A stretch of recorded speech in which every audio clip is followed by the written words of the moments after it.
Yeah. No. Look, I spent money on this. I need to finish it.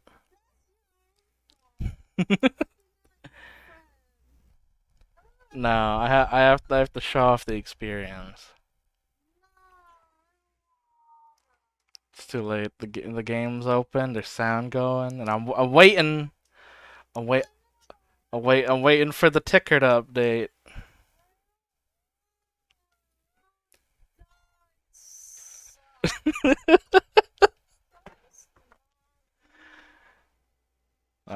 Just waiting here.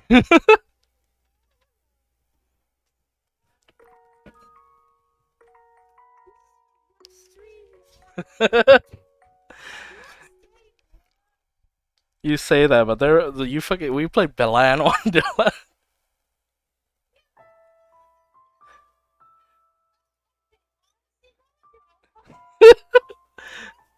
Because I needed to see how bad it was. But it was funny bad, okay?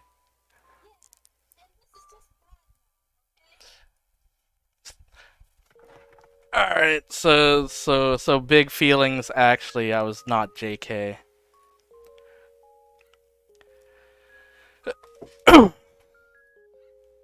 Say it again. I love you again. I love you without fumbling this time. Love you as I have said several times now. Not good enough. Do it again. Please, I beg of you. I will die of humiliation. Can I believe you? What? Oh, this is like. Okay, what do you remember?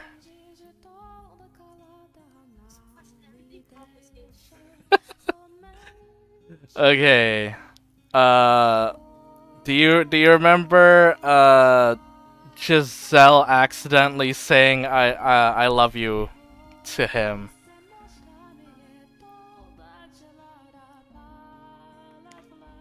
All right. How far back is this? No, I mean I'm just summarizing. I have to find where.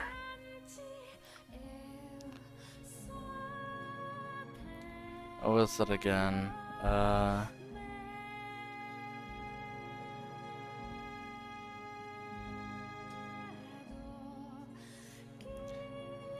Oh yeah, and then there was a montage of like, hey, we're hanging out. Uh, and then at what point? At one point, they were in the cathedral, talking about stuff. Oh yeah, now I remember why. Uh, Giselle was like, "Yo, I have a secret," and then brought him to the garden, and then there was a single rose. And she was like, "Yo, last year I tried planting this, and it only one of them took, but yo, I made it work. This place was like trash, and I made it work." And then he plucked it and was like, "Yo, this is sick." And then put it in her hair instinctively. And then she was like, "What the fuck are you doing?" And he was like, "Oh, I just wanted to draw it and use you as a background." So they went to the chapel to draw. And while he was drawing, she was like, do you need me here still?" And he was like, "Nah, you can leave if you want." And then she accidentally blurted out like, "I love you." And then he was like, "Wait, what?" And she was like, "Haha, no, JK like a brother." And then he got sad. But wait, no. And then he didn't hear that part and went in for a kiss, but she had the big trauma flashback and pushed him away. And then he was like, "Oh, my bad. I will go now." And she was like, "Shit, I fucked up." And then went to his room and was like, "Hey, my bad for earlier. I actually love you big times." And he was like, "What?" And she's like, "Yeah, just say yes and we can get this thing on." And then he was like, "I don't though." And then she was like, "Oh." Because he was having one of those like breakdowns about some other girl in the past, it seems. which is the voice in his head that he's apparently talking to all the time. Is some girl that he trusted in the past that was like, what a freak.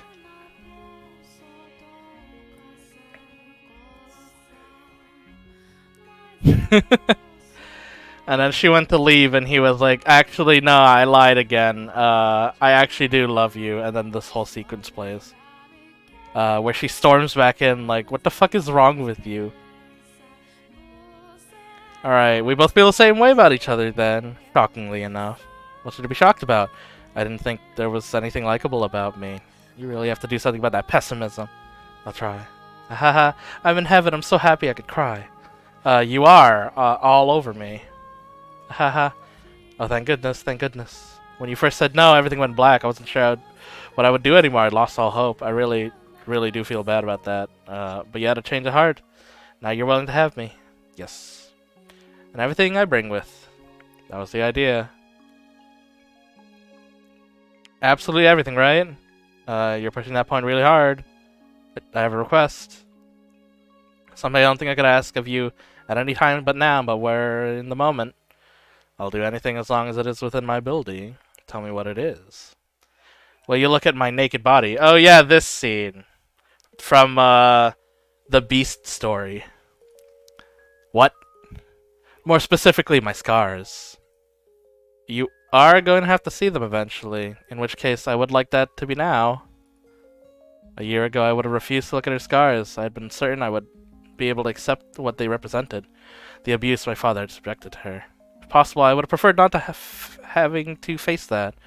But I, more than anyone, needed to know. It was my responsibility. I had to accept reality, not grimace or avert my eyes. I had to face what had been done to her.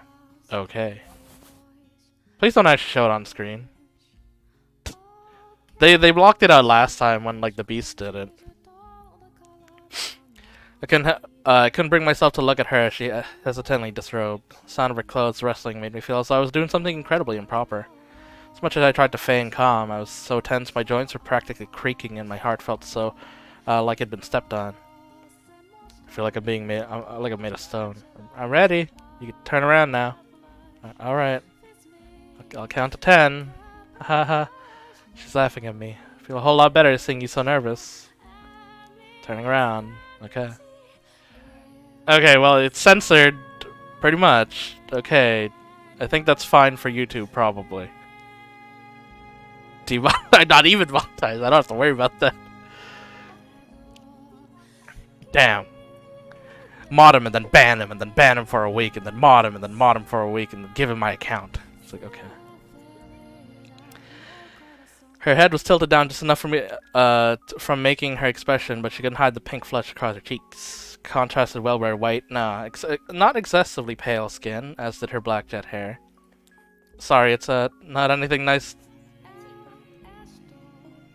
I guess, okay. I can't easily end that here, apparently.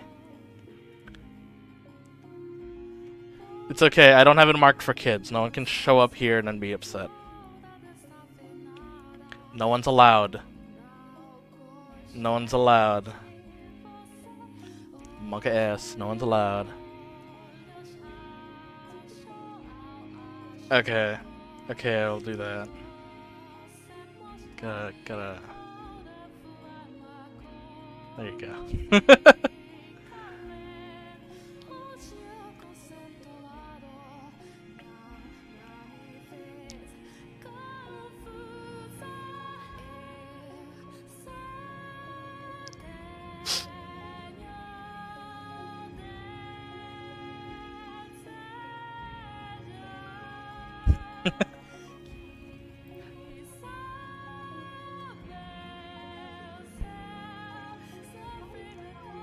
Delete the VOD, and then re-upload it, and then re-upload it with edits. Like a... Alright. Sorry it's not anything nice to look at. In what way was this not a pleasant sight? Bro, what the fuck? Mikkel? I had never been more entranced by anything in my life. She was stunning. I had no measure of comparison, but I was certain the same sight of any other woman in the world would not have had the same effect on me. I could say as much with confidence, despite having never seen another woman nude. Hypnotized, I couldn't take my eyes off the gentle curves of her body. Why more sociably inclined? Perhaps I could have told her she was pretty, which perhaps would have brought a sheepish smile to her face. And though I wanted to, my throat was dry as dust, and all I could do was manage to produce were incoherent rasps. Please say something. I'm hideous, aren't I?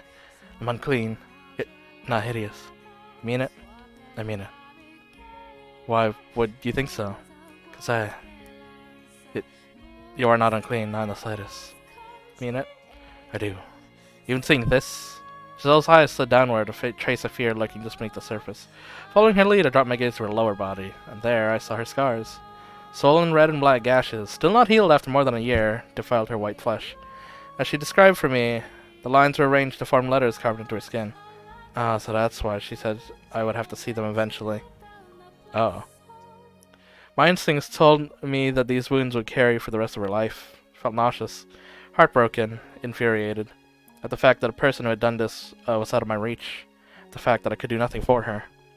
What went through my father's mind when he looked at these? What did he gain from giving her these wounds? Why do you have to do this to her? Why did my father, of all people? Giselle was the one with the scars. Giselle was the one in pain, but I felt like somehow someone had shoved a handful of needles into my chest. Dozens of thick metal stakes pierced the walls of my heart, and blood streaming through me like a river. If I didn't force myself to face it, I was able to run. What was the right thing to say? What was I supposed to tell her? As hard as I thought, I could come up with an answer yet. All I could come up with intense frustration. Killed me that I couldn't take these scars from her. That I couldn't give me, my father, peace of my mind. You are no way hideous, no matter what marks you left on your body. I took all I had to form the slightest of that single sentence. Thank goodness. I'm glad to hear that. When I was down in the village, they said it didn't matter what they did to me because I was already dirty. That made me think I had reached the point where I was so tainted, anyone could see it. No, I'm sorry. Why would you apologize? Why should you apologize? You're frowning really intensely. Thought I might have, made you mad. Oh, I'm not angry at you. I'm angry at my father, the villagers, and myself. May I touch them? You may. My hands are trembling, but I knew I wouldn't be doing her any favors by hesitating. As soon as my fingertips brushed her skin, she shuddered. Ah. Does it hurt? No, there hasn't been pain in some time. I could feel it tremble while I touched her. It didn't seem like it was going to subside anytime soon. Soon she began whimpering softly. Her lips moved as she was trying to say something, but the best she could manage was a few strained gasps. Tears had begun welling in her eyes as well. I feel like I'm in heaven right now, but I also kind of hate myself. Hate yourself, but why? Because I can't stop shaking. I'm overjoyed to feel your touch, but can't control my body. I know you're nothing like that, but I keep seeing flashes of you doing other things in my mind. It kills me that my body won't react the way I feel in my heart. Trauma! I was foolish to have thought these wounds might have healed. Just the scars remain on the body, so they do remain in her heart. Unlike the physical wounds, though, the ones inside her still seemed raw and bleeding. She just did a good job of acting normal, that I had begun to think that she had gone past them. Of course not, you blind fool. You shoved me back there because it brought back these memories. That's right. Sorry. Really, truly sorry. Why are you apologizing, though? I should be the one. Do you have any desire to place a curse on him? What? Do you want a curse, Anton? If you so desire, I might be able to make it happen. Cast a curse on him, perhaps even a fatal one. Ignore the fact that he's my father. I don't consider that man family anymore. I want you to be honest with me. If hypothetically such a thing were possible, would you want to curse him? No, I would not want that. Why not? You have every right to take revenge for what that man did. He deserves punishment. He inflicted so much pain to you, and you're still shaking more than a year later. You have to just, you can just let him get away with it out of the goodness of your heart? Hypothetically?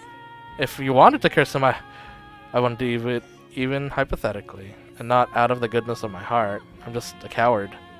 A coward? Curses were real, and he were to die by one, then I would never ever be able to forget.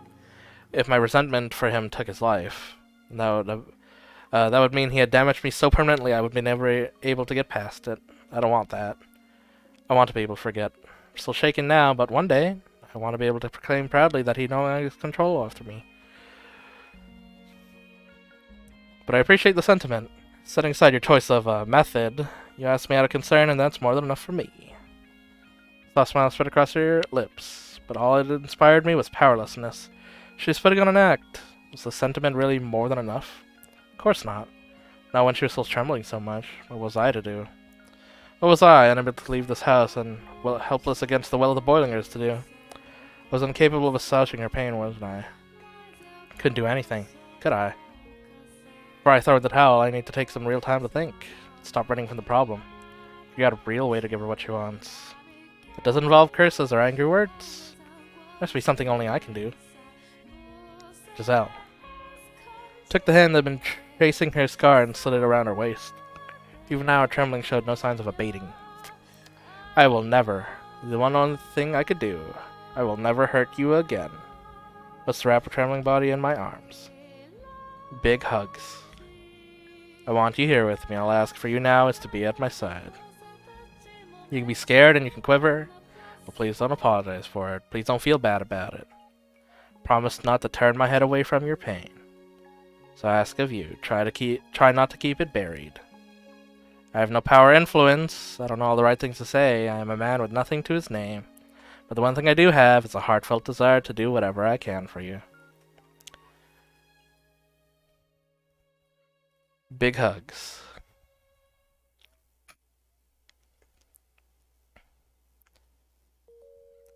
Big cry hug. Sob hug.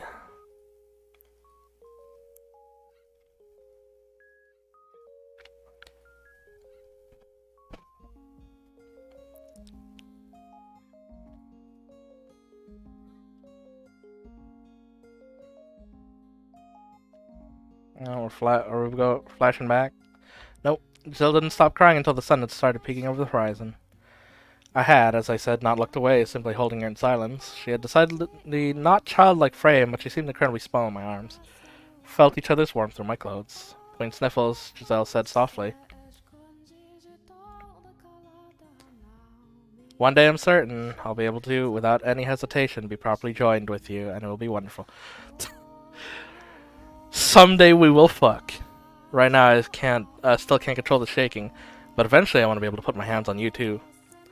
The affection infused in each and every other word. Okay. Sometime later she drifted to sleep exhausted. I prayed from the bottom of my heart that at least tonight she would have pleasant dreams. Alright, I don't need Sensor Marikup anymore. Unless... No, seems fine, okay. Morning, no afternoon. Master! Good morning. Good morning. Oh, come on. Put a little more oomph onto it. Same Giselle as always. I must say, last night was something, Master. I didn't know you had that in you. I was just thinking about it. Ow. Hey, that hurt. What was that for? I was struck with an insatiable urge to whack you. What happened to your heartfelt desire to do whatever you can for me? I don't think hitting me counts. You're tough enough to get a little bonk. Get over a little bonk. And you were being so nice yesterday. Where did that go? So you'd like to explain why you're making dirty jokes first thing in the morning? Oh yeah, I was trying to lighten the mood to hide my embarrassment. Fair enough. Alright, but could you not joke about that in the future? I didn't actually do anything to you. No, you didn't, sorry. Say, could I ask you something? Yeah. Hardly ever use my name. It makes us feel so distant. Could you do something about that, maybe? But, babe? What the fuck? Mikkel? Beb? No, that is not you. Just go with my name, please. We've graduated from a master-servant relationship to a romantic relationship, but that is a bit much. Romantic relationship. Exactly, so in honor of the new us, let's make this the last time, alright, Mikkel? Alright. Damn, we get that Japanese vibe. At the time, the light that entered our light seemed unreal and fantastical, but I prayed that it would indeed last, in hope of an equally bright future. I allowed myself to rejoice in the moment, letting the unconquered shadows that lurked in my peripheral remain unseen.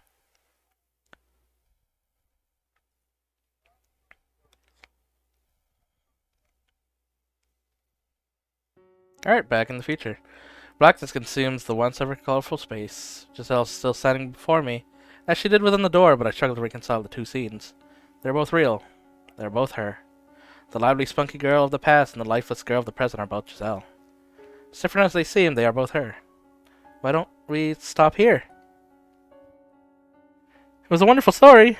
They overcame the troubles and lived happily ever after. Is that not good enough? Well, I mean, there still has to be the bad times on a second. It could not be worse than where we are now. All we have to do is erase the now. Throw everything away and start over from where it was better. You were able to bear them because they weren't your tragedies, and that goes for more than just me. Actually, as a matter of fact, those words apply even better to her than me.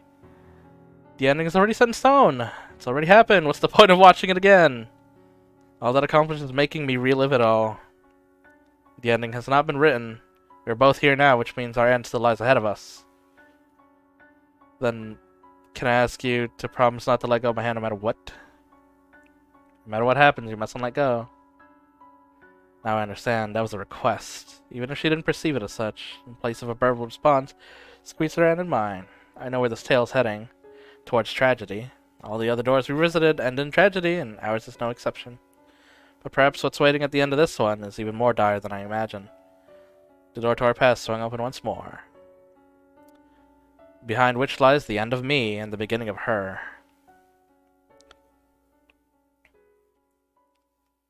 How did this end? Well, I mean, it seems like the girl always gets away.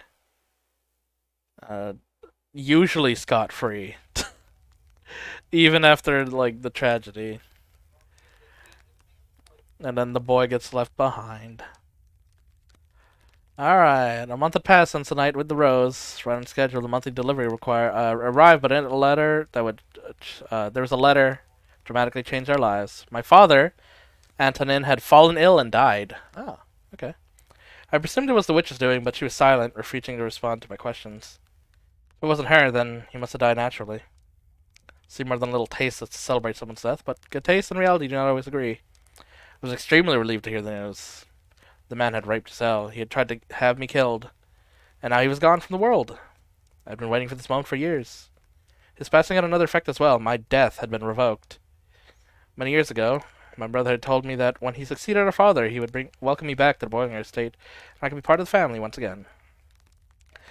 Which meant this letter signaled the end of my banishment. Oh. Well, that'd be awkward for her, I guess. Not sure how to feel about it? Yeah, rejoicing doesn't seem appropriate. But this means you can return home now, right? In theory. My brother is set to take control back of the estate, so he should be accommodating. I'm gonna write a letter, have them set a carriage. It is much too long a distance to walk. Alright. I'm excited. What should we do first when we get back to the capital? Oh, I know. How about you stop by my place? Mom and sister don't believe their eyes. Well. I mean, possessed and gone mad mom is still alive, so it's kind of not a great place still. The time of the mansion was at its end. The future I had only vaguely envisioned was now within my reach. I'd always spoken of this moment predicated with eventually. It was kind of an unobtainable fantasy. When I was practically reality. Realized I hadn't actually given it much thought.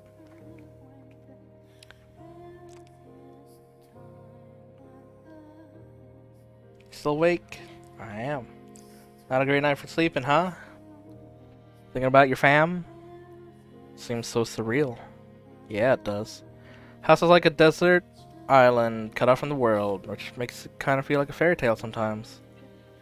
Even what we have, from time to time I get the feeling that nothing is real. That the outside world is a figment of my imagination. That my entire life only ever existed within these walls. You nervous? Maybe I am. I always thought that when this day arrived it would be more cathartic. Sorry, I'm finally able to take you back to the capital and can't seem to get past my own negativity. It's only natural to be nervous. I am too. Haven't spent nearly as long as you living in the mansion, but I know how you feel because I feel the same way. Not knowing what the future holds, spooky. I was thinking I would be okay with staying. I mean, I would love to return to the capital, and I miss my family dearly, but even if I never get to see them again, in no way would I consider myself unhappy. Honestly, I think I got a pretty wonderful life. If you're not comfortable going back to that house, you're just saying you'll endure it for me, Giselle. There are other paths we could take. You could live with your family, or you could remain here at the mansion. No, not at all. I want to. No matter where I go, you'll be there with me, Mikkel. It's true, I am nervous with not knowing what the future holds, but not a scared something bad might happen kind of way. It's more of a jittery excitement, anxiousness. Confident the two of us can overcome anything, no matter what obstacles may come our way. Together we can create an even more wonderful future. Don't worry, the future's nothing to be afraid of. Make it sound like I'm paralyzed with fear. But you are, aren't you? Hey, don't give me that look. Once again, she's the one pushing me forward. I'll make sure you have a good, happy life. Thank you. What? Nothing? I'm feeling kind of sentimental, thinking about how we've only got a little time left here. Wasn't perfect, but it was an important part of my life. Indeed. Say, I think I could handle it right now, probably. Really? Oh, use your head a little, that'll follow. I'm gonna be so dense. I mean, you know, touching and so forth. You know, take the next step. I'm saying I'm feeling up for that right now. It's not proper for a woman to bring up that subject, is it? But I did kind of ask you to wait, and I feel bad for leading you on for so long. Yeah, sorry. You're shaking. I'm just, really emotional, that's all. You don't need to force yourself, you're not ready, I can wait. Besides, never mind. It's fine, there's no need to rush things. You don't need to worry. Yeah. Okay, I gotta get one in this dang mansion. No, you don't. Okay. Wrote 2 letters, one to my bro and one to my mom. One so Giselle could return, and one so I could be myself. Demonstrate who I was. I had to prove that I was not cursed. For failing to do that would not bring on her only her grief, but it might be the final crack in my identity I'd built up for myself. Had to convince her I was neither demon nor angel, but a human man who had fallen in love with a human woman. Well, that ain't gonna work. However, I was too foolish to realize that the future I had envisioned was nothing but a fantasy. Had I been able to grasp that, then maybe I could have taken her somewhere far away, where no one knew who we were. Things would have turned out differently. Welp. Hey, it's the hallway. It's been real foggy lately. Rather, if we left when it was clear, it would have been terrible if the coachman rolled the carriage because he couldn't see where he was going. If there wasn't so much fog, I probably would have been able to see the columns of orange evening sunlight fighting their way through the trees. The milky white mist seemed to swallow up the light, leaving nothing for the surrounding area. It's rather dreary weather. Wonder if they'll be here. Although, if they did never show up, that's okay too. It's finally able to return to the capital, Mikkel. See my family again, and that was wonderful. It was like a dream come true. But it wouldn't disappoint me if it didn't end up happening. I didn't care where we ended up. Or as long as Mikkel was there with me. It's all that matters. She probably closed the windows. Coach doesn't like to show up at night, I don't think. Reached my hand out to shut the window, which is when I saw something wavering beyond the heavy mist. Light. And it wasn't just one. Looking closer revealed several more flickering spots. Moved up and down, slowly but regularly. As more and more came into view, my mind began seeing them as people carrying torches. They're coming this way. Could they be our escorts back to the capital? Though... What? As soon as the thought that sure a lot of people popped in my head, something whizzed past my cheek. What? Huh? What was that? An arrow. Giselle! Well, that sure is an angry mob, apparently. Arrow had flown through the window, piercing the opposite wall. Had Mikkel knocked me out of the way. Giselle, you okay? I'm fine, but what's going on? Never mind that, right now we need to run. What? Wait, what? Now, there's no time to talk. Stay out of sight of the windows. Well, that sure sounds like Mom got a whole witch hunting thing, unless it's the village. Grabbed my hand and broke into a run. A storm of arrows showered through the window. We had worked so hard to get open a year ago.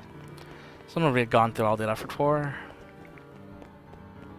I mean, the last story did end with Mikkel dying and then her living at the top of the tower.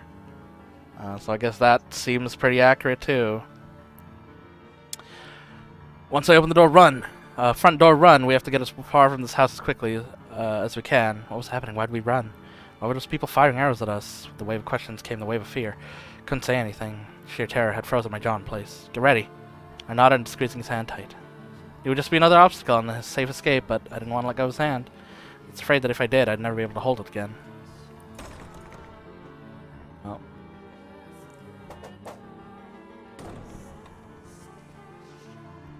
Well, you alright? Fine. But how? There are people out front too? Damn it, why? Several arrows were sticking out of the floor before us. Beyond the door, which Mikkel had managed to shut almost immediately, rang cacophony of whoosh thumps. We can't escape. Why? What's going on? Damn it. With a deep scowl, Mikkel barred the door, with all the while arrows kept flying. Panic in the air kept growing thicker. I don't understand. How'd they... only a handful of people know about this place. This is all my fault. It's because I told the villagers about this place. They think a demon lives here, not a human. So they're here to tear down the house. They made weapons, bows, just for this. I don't. It's a deep rumble and the ground shook. I almost fell to the floor. They're trying to break the door down, seems. I'm sorry. It's all my fault. Because of what I did. No. What?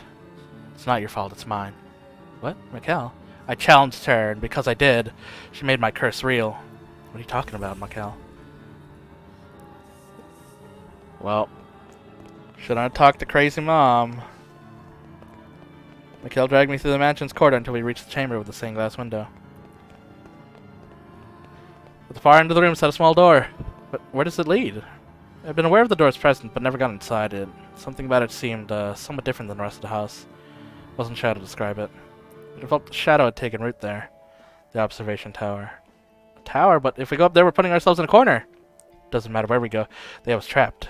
There's a chance up here. He didn't finish that line, though. He opened the door and led me into the tower. His face deathly pale. Is it time for actual witch to show up? And then we go like, yo. Yo, magic real, though. I mean, like, something has to be if they're still remembering all this shit. And we met these ghostly shadows in the house. We started running around and around the spiral staircase, making our way to the top. In regular intervals around the wall were rectangular windows, layer of fogs across the land. Peering through, it made it feel as though we had been thrown to a dream world. If it weren't for the orange spots of torchlight surrounding the mansion, silhouettes holding torches, said armor, appeared to be knights. Wow. Mom called the royal guard on us, huh? I mean, I guess, you know, witch hunting and yeah, okay. Mikkel, tell me, why do you think this is your fault? What is your curse? Your curse. It isn't just the color of your hair and eyes, is it? There's more to it, isn't there? Something else, isn't there? Mikkel's gaze was firmly directed forwardly as he frantically led me up the stairs. We were breathing hard and the sound of it echoed through, against the tower's stone walls. Our panicked hearts were beating so hard. I was afraid they might be able to hear it outside. Eventually we made it to the top. Oh right, the door was full of like holes, wasn't it? When we first entered like this dream world. So I mean, that's not great. Pile of discarded robe lay unceremoniously at the foot of the door, presumably once used to sealed shut. The door itself was deeply weathered and rotting in places. Obviously been left in disrepair even longer than Mikkel had lived here. What is this? Inside!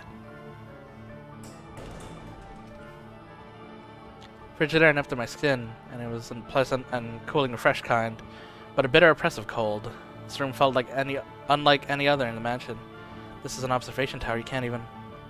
There once would have been a window allowing you to see in all directions around the mansion, but all that remains is this tiny opening near the ceiling. We hide here, there's a chance they might not find us. Ah, sounds like they broke the door down. Don't worry, they won't find us. When they give up the search, then we can get out of here. Sure, it'll all turn out alright. Mikhail's voice was quivering, as his hand was in mine. Mikhail. We all up together, feeling each other's warmth in our arms. My free hand clenched his shirt for dear life. I'm sorry. What? I'm to blame for this. It's my fault you're in this mess. The pain you had to experience, you being sent in the first place, what's happening now, can all be traced back to my being born. I'm so sorry. Why was he apologizing? Why did he insist this was all his fault? Why wouldn't he tell me what this curse was? Why were people trying to kill us? Right. Those people were trying to kill us. Putting into words made that fear much more real. The arrows they fired weren't threats. They meant to kill us. Mikhail. With Mikhail trembling in my arms, I couldn't bring myself to ask those questions. What meaning would there be answers, even when death lurked so close behind us? All I could do was pray. Pray that he was right and they wouldn't find us and we'd be able to escape. However, over here there's a door and stairs leading up. Well, that was fast. My hopes were shattered by the sound of voices down below. I could hear a faint clanking of armor. Our grips on each other tightened, and our trembling intensified. Fear swelled within the tower, making us its slaves. Giselle. We were both terrified, and who wouldn't be? Fairy tale heroes could be magically courageous in the face of overwhelming danger, but they weren't real. The fear of my impending death, drawing nearer and nearer with each passing moment, drove me to madness. Couldn't think clearly. My heart was having trouble keeping up. My head was a big white mess. We were supposed to return to the capital, start a new life. Finally obtain our happiness. It was right there at our fingertips. Enough happiness to make up for Mikhail's 10 years of isolation, and enough to erase that nightmare from my memory forever. What had we done to have that taken away from us? We just loved each other and wanted a quiet life, nothing more outrageous. I don't want to die. I don't want to die. What scared me most was being separated from Mikhail. Hey Mikhail, what are those people really doing here?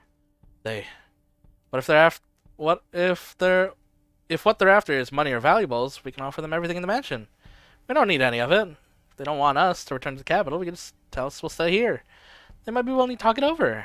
I don't care if I lose everything else. As long as I have you, I can survive anywhere. All that mattered was that we had our lives, so long as the two of us still breathed. But death! Death to the unholy one! Death to the heretic! Death to the witch! Despite a despair hung over us like a fog outside. There were no heretics, witches, or holy ones here. They'd probably never listen to us.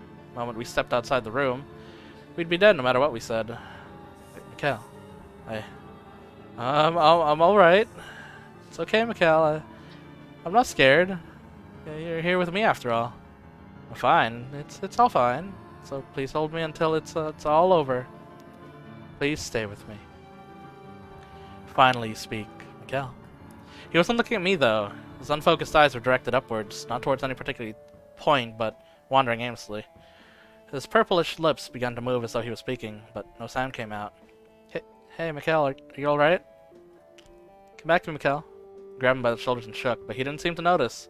No matter how many times I called him, he didn't look down from the emptiness above. Mikhail. Giselle. Finally, after far too long, his gaze slid down to meet mine. He looked defeated, exhausted, and cornered all at once. I was scared too, but his fear seemed to have consumed him entirely. Please hear me out, Giselle. Never thought anything good would become of my life. Never thought I would be able to find anyone who truly understood me, would be happy to have me have my love, and for that I hated the world. I was in constant torment, living in the shadows. But then a single ray of light shone down on me. Mikhail. You, Giselle. You delivered me from the darkness. I'm scared, Giselle. I'm terrified. I used to think my life was meaningless, that it didn't matter if I lived or died, but now I can't stop shaking. That's perfectly normal. I'm scared to death too, but what scares me the most is losing you. Mikhail. Should have noticed. Noticed his arms were tensing up. Noticed and stopped him. So please allow me to repay you. I said I would do anything for you, so let me do this. I haven't given you anything. I haven't done anything for you. So give me one final chance.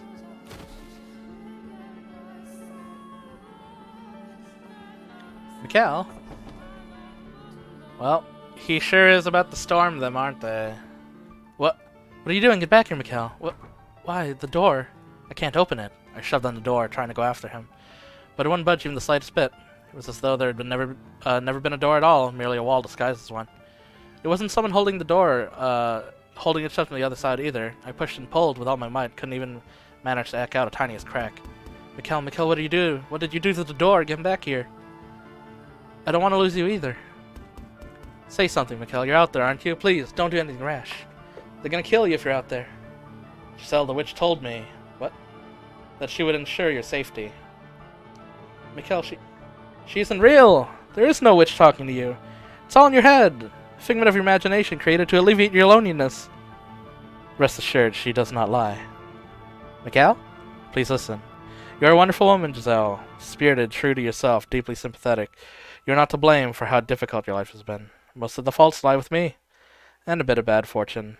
But that's all still behind that's all behind you now. Once this is all over, you can start anew. What are you talking about? So survive, live a good, fulfilling life. Move past this, live your life, and always love your family. I know you can do it. That is my wish for you. No, I don't want that. I want to be with you. No one else but you.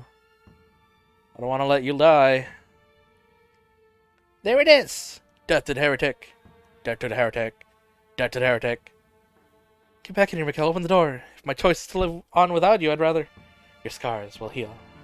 You'll find a nice man and have a nice, wonderful family. Why? Thank you, Jill, for bringing light to my world. Don't say that. But if there's a next life, I hope you don't mind if I pray that we will be able to meet again. That we can find each other once more in another world.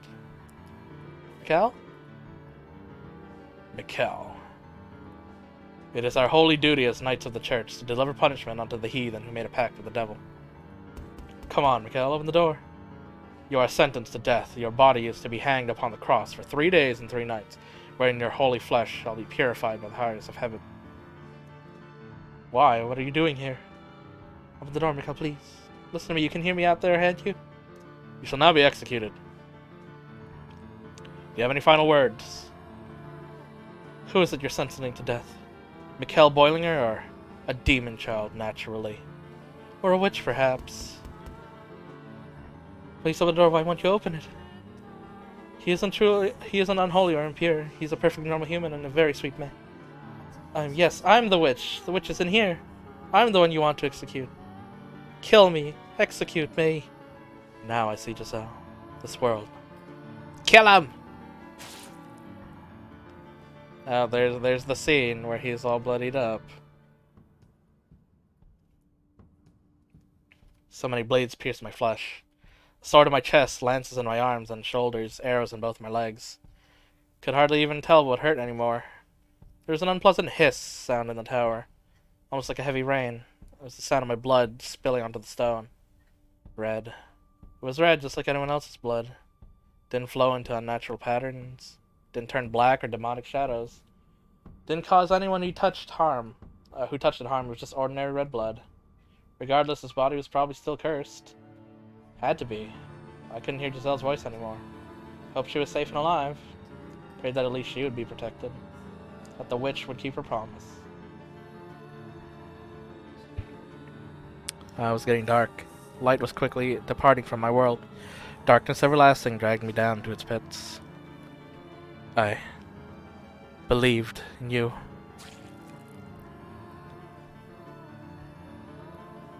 Mikhail? Mikhail? It was whisked away by the witch. Hey, Mikhail, say something. Talk to me. What's going on? What's going on here? No, can't be happening. An impossibly heavy thud came from beyond the door, and with it, Mikhail fell silent. Then intermittently squelching sounds could be as something slid down the door. Oh no, no! This can't be. Why? Why? Pounded the door with all my strength, but it still refused to give. Skin on my hands eventually going raw, began to seep blood. Why? Why should Miguel have to be killed? Tell me why. Take me with you. Please, don't leave me behind. The man isn't a witch. He isn't cursed. I'm cursed, not him, so don't hang him. Don't humiliate him like that. Kill me instead, please. Again and again I pounded on the door, but the self-described knights on the other side seemed to not even be aware of my presence. Seemed unable to hear my cries. Their anchor clanked with each step as they began to descend the stair. And with it I could hear the sound of something being dragged slowly across the floor. No, don't take him away. Stop, don't take Mikhail away from me. I beg of you. Want me to please her in vain? My hope was not. The nights took him away. Took him somewhere out of my reach. For all eternity. No.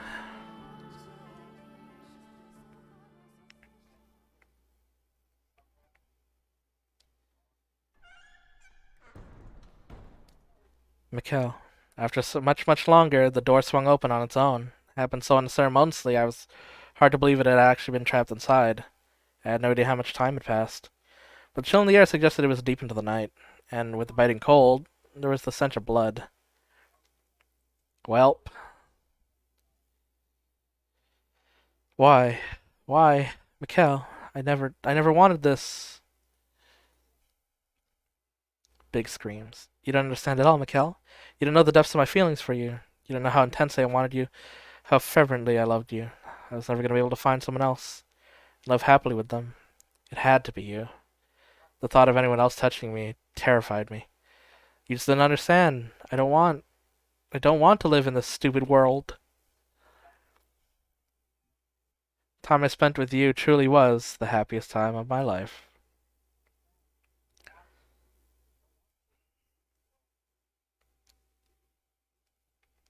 Are we back in the present? I remember everything now. You died on that day. You were killed. You disappeared from this world and left me behind. That's right. I remember. I remember the pain, the agony of death, and the fear. I did indeed die that day. You refused to listen to me. Do you have any idea how it felt? To feel you dying from the other side of that door? Giselle. I wanted you to take me with you. Is that what you wanted to see? Is this what you wanted to see? My memory is the traces of my life on this earth. End there. In order to find your truth, we need more of the story. Very well then. If you want more of the story, I will tell you more. What comes next is both a continuation and a brand new tale. The Maid's Tale. When you've heard it all, I expect you to commend me for not forgetting how to smile. Good stuff. Time to get big satyrs, I guess.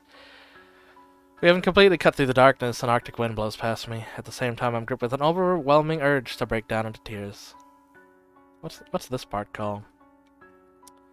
After the curtains fall. Perhaps this is the solitude she felt for so long. I have to face this. I have a responsibility to her to do so. And I have to atone for being such a misguided fool all those many years ago. Convinced that I was doing what was best.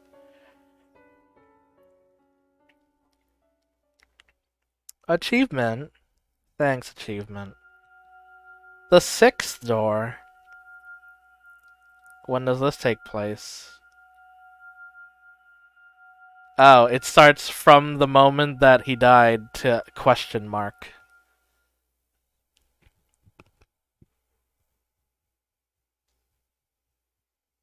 Alright, are you still up? Begrudging. Okay. This is my tale and the Maid's Tale. A tale of a foolish, naive girl. Looking back on it now, I'm ashamed of everything. But I want to tell you my story in its entirety without embellishments. I ask that you please not let go of my hand. So what happens from that point that she becomes a cold? The only thing the night left behind was a garment and a large pool of your blood. Blood had seeped into the fabric and began to run dry. When I clenched in my hand, it made soft crackling noises. The oppressive stench of death lingered in the tower. Mikkel, there's no point in life without you. You know that, right? Have a wonderful family. You know I can't do that. Hey, Mikkel, answer me. Come on, come back to me. I don't care if it's as a ghost. I just need you here with me. Come back to me. Talk to me about nothing and about everything. Be irritated with me when I do stupid things. Scoff at me when I tell a bad joke. Trounce me at chess again. Put your arms around me one more time. Come on. I'm begging you. You won't come back to me, then I'll go to you. I don't care if that's not what you wanted me to do. This world without you is meaningless. Dying won't guarantee you get to see him again. Oh hey, it's a butterfly. He spends all this time refusing to talk to me, and when he finally does, he begs me to save his love. Oh, how the mighty have fallen. Rather disappointing, to be honest. Who are you? Where are you? Quite daft, aren't you? Within the walls, I am everywhere. And you've heard me before. What? I have no... Heavens, you are slow. Is that pretty head of yours only for decoration? What? But no, there's no one else. You might be thicker than these walls, my dear. Although I suppose I shouldn't be surprised. You never did believe about anything Mikhail said about me. You thought he was going mad. Haha, it's brilliant. No, there's no way. It can't be. The cursed witch Morgana? Oh, you even know my name, do you? It would appear my legend has survived longer than expected. Suppose I should thank all the humans who passed it down for me. You actually exist? I most certainly do, my dear. As I recall, you don't believe in the supernatural, do you? It's hard to deny what the very witch is talking to you right now at this moment. Mikhail was not even slightly mad, my dear. Told him he was better off without his sanity, but he refused to listen. He wasn't deranged, his surroundings were. His environment, the people around him, the whole world. Can you imagine how dreadful that must have been? To be the only sane resident in the world gone utterly mad. It's a miracle he managed to keep his head. I remember what you said just before he died, my dear.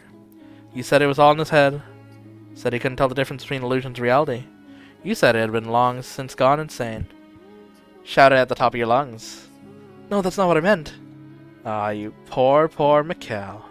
If only you had believed him about the witch. Feel bad for you, though. You have my pity. What did you ever do to deserve this? Oh, just to be perfectly clear, played no part in either your or Mikhail's misfortune. The only force to blame for that is fate. You were a good, honest, joyful, lovable woman. And look at how the world treated you. Heh. May I ask you something? Was it you who sealed me in the tower? Yes, it was. That was what Mikhail wanted. Once I told him I would grant his wish, so I did as asked. Though it looks like it ended up causing you even more pain. How tragic. So, you're planning to die? You're hoping to reunite with him in heaven? That plan's destined to fail from the outset, my dear. God teaches that suicide's a sin, and you'll go to hell for it. Then, I will not kill you. Why not? Because I swore to Mikhail that I would save your life. Poor, poor Giselle. You have any other wish, I'll be happy to grant it. Can't bear to see you so miserable. A wish. You have but a single desire right now.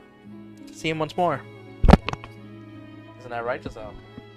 You think you can make that happen? You'll bring him back to life for me? Forces of life and death are outside my realm. That's God's territory, or the angels. However, I can guarantee you this. His reincarnations, no. His reconstruction. His reconstruction, yes. You can meet him again, not in this life, but in some future life. Just imagine it. Finding your beloved again, overcoming so much tragedy. 10, 20, maybe hundreds of long years from now, you'll finally reunited. Doesn't that sound marvelous? Truly unparalleled love in its purest form. What do you think? Just because you can bring his soul back doesn't mean make it Mikhail. I want to be with him, the brusque, impenetrable, slightly immature, but gentle as a butterfly man, the man who sincerely, deeply loved me. If it's the same soul in a different body, how can you still call you still call him my Mikhail? My apologies. You beat me to the punchline, and you did it with such ardor that you threw me off balance. You're exactly right. The idea that if your love is strong enough, you can both be reborn and have an exact same relationship is utterly fairy tale nonsense. You must be the same people to have the same love, which is why I'm not promising his rebirth or reincarnation, but his reconstruction. Your wish can become reality, Giselle. As long as you wish for it with all your heart, it can come true. A wish for his reconstruction as well. You have a wish asking to make it happen, my dear, so you can be confident that it'll bear fruit. And you wish for him to remain as himself. If he truly loves you and he wishes to reunite with you, your wish shall be granted. Will you really wish with me? I most certainly will, my poor, pitiful dear Giselle. Shall offer up my most heartfelt prayers to you. I'll wish for it. Till the moment of my death, I'll keep wishing for us to be reunited as the same people. Can't guarantee your reconstruction, though. What? I only said I guaranteed his. Mikhail's the only reconstruction I will wish for. Will not ask for yours. What? Why not? Yeah, you're not looking at a beloved and wish-granting goddess or an angel with a magic bow and arrow. You're looking at a cursed witch. Then how am I to be with him again? I can offer you but one option that will allow you to reunite with your reconstructed Mikkel. Tell me, what do I have to do? You must live. Here with me. Live with you? What do you mean? It was Mikkel who resurrected me, but he could not serve me as my guide. I have work to do, but I cannot do it alone. I need a guide to assist me. Because as you can see, I have no body. If this house did not exist in this world, then perhaps I might be able to give myself form. My soul's form. I don't understand anything you're saying. I don't need to understand. All I need from you is for you to show your utmost hospitality to the people I'm expecting to show up at this mansion someday. Entertain your guests. Yep, that's right. Mikkel isn't the only one whose reconstruction I'm wishing for. There are others. Several heinous sinners. So I want you to serve as a maid and watch over them when they arrive. And until then, keep the house in good condition. What are you scheming? There's something you truly need to know, my dear. All you need to do is wish. Pray for the day your beloved appears before you again. For the day he wraps his arms around you once more. One word, Giselle. That's all I require. Do you want to see him again? Do you want to hear his voice again? I can promise you'll have your happiness back. Ah. What reason is there to hesitate? There isn't one. Or are you simply going to give up? I wonder what would happen if you said no. You disappear from this world.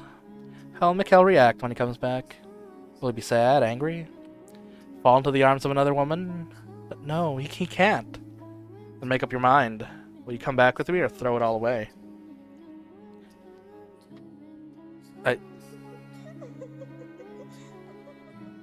If I had given it a little thought, I would have realized she was manipulating me. That she was just telling me what I wanted to hear. But I believed her. I accepted her proposition.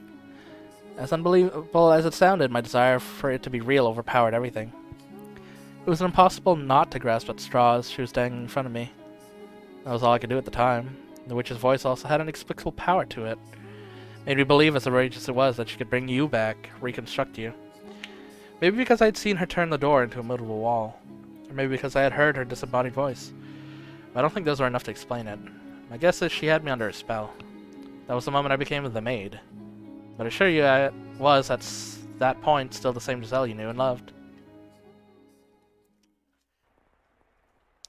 Sound of the rain never seems to stop.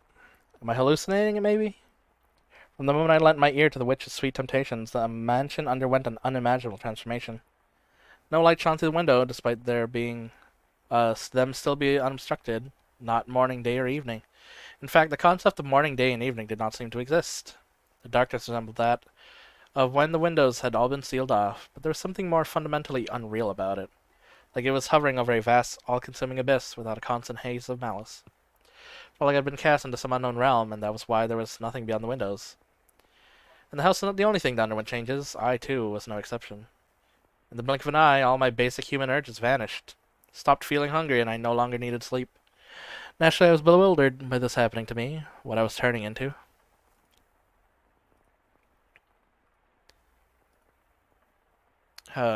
You're still awake, reluctantly? Okay. It looks like we're almost at the end. I think I'll take a look around. Maybe there have been more changes. Dark hallway. Dark library. Dark cellar. Dark bedroom. So I meandered through the hallways, mansion's hallways. My original intent was to explore the entire house, but I found myself drawn to one particular room. That's right, your bed chambers. There was no light, no trace of color remained in your chambers. But the bed was the same shape, the walls were the same texture, and the curtains the same design as you'd been alive. Mikkel. I'm always praying that someday we'll meet again. Oh, there's something hidden under the bed. What could it be? It's that painting.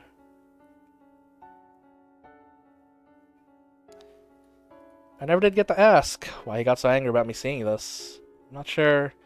I'm sure it's something he didn't want to be reminded of. Perhaps having to do with his family. I was right not to press him about it. What? Ah. Oh no, the painting is smiling. Monka ass. What the? The painting just Smile? Smirk at me? Oh god. Oh Jesus, El. What are you doing tripping over yourself? Just the cursed wish matching with your head. I need to get spooked over at Taste's prank. When I stumbled, I guess I knocked open a drawer. Something inside. Letters, it looks like. Shouldn't touch these, they're not mine. But I want something of Mikhail's to have. Something to remember him by. The letters would be his handwriting. They would contain his words. Please forgive me, Mikhail. I don't mean you any ill will, but I'm gonna take these. Must say, they're an impressive number of... Oh, that's red. What on earth? It's like someone dumped an inkwell on every page, but why? Was this the witch is doing too? Well, we're getting into some, like, spooky demon shit. That's a blood splatter. There, we got the madness writing going on. It must be her. It definitely wasn't you, Mikhail, was it?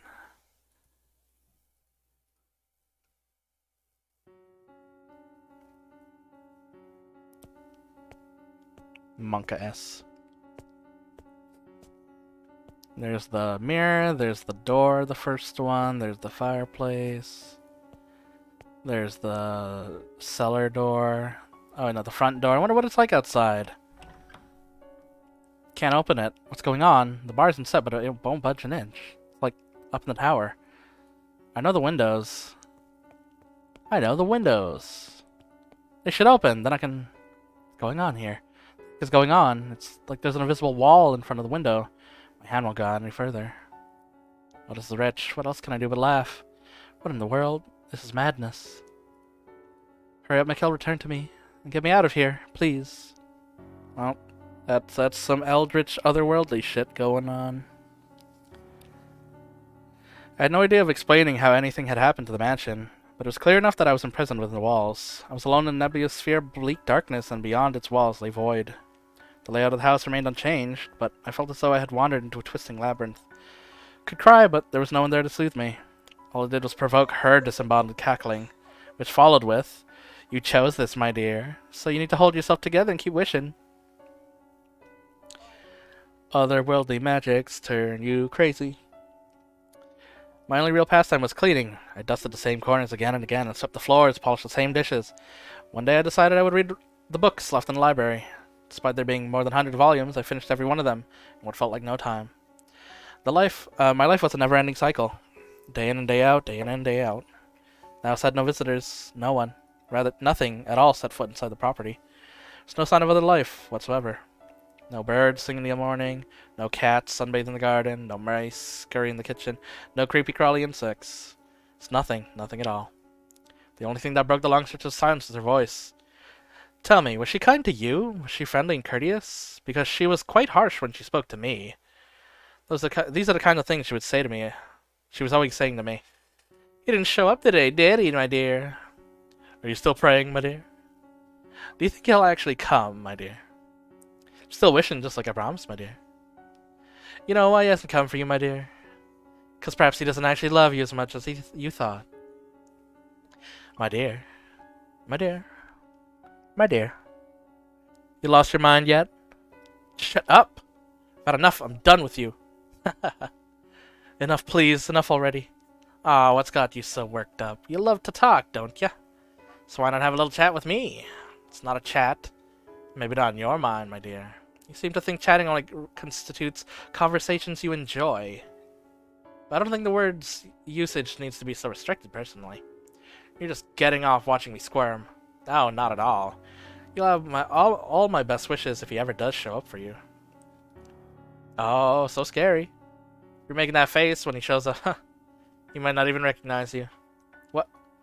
You haven't looked in the mirror recently, have you? Come on then, my dear. See just how frightful you become.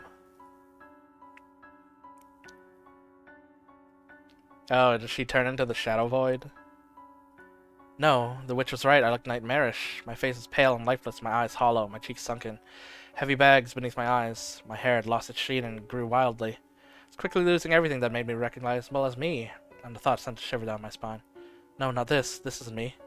It's some kind of trick. You're trying to deceive me. Base accusations. You really must stop blaming people every time something doesn't turn out the way you want, my dear. But my face is more what? excuse me, more expressive, more cheerful, brighter, rosier. You're right. You were never this gloomy, were you? Right, I wasn't. I was always more cheerful than this. Naive girl, could you be more narcissistic? Huh? What you're looking at is undeniably exactly what you look like now. Time did not do that to you, nor did I. The negative energy oozing from you, from within you, is what's causing you to take this form. Did you think you didn't have any dark, ugly emotions inside you? Did you believe you would always be able to smile no matter what? Did you assume you were pure and beautiful? No one like that exists, my dear. What you see in the mirror is the true you. Your hideous, twisted heart. If you weren't always being so nasty, this would never happen. Anyone's heart would be twisted listening to you long enough. Sorry, saying Mikhail's heart was twisted too. I spoke to him for years. No, I'm just teasing. I suppose I may have crossed the line there. I mean, you know ill will, just honest. Allow me to give you one word of advice, though. Look at yourself in the mirror often. If you continue to deteriorating at this rate and end up looking like a corpse, when Mikhail comes and sees you, he won't jump for joy, but run away screaming in terror. Stop talking. Please, just stop. You know, Giselle, this is only the beginning. Might not show up for hundreds of years. I can't live that long. Absolutely brilliant. Still think you're alive. What? The moment you agreed to come with me, you ceased to be of this world. So don't worry about that. About time, my dear. You can wait as long as it takes. As long as it takes for him to arrive. Heh. As the wish had suggested, I started checking my appearance in the mirror every day. I wanted to ensure I didn't turn into some horrifying creature. My hair grew, so time seemed to be passing, but I didn't appear to age at all. The flow of time had become perpetually vague and uncertain. Was it stopped, or was it moving? I couldn't tell. On occasion, I would practice smiling in front of the mirror.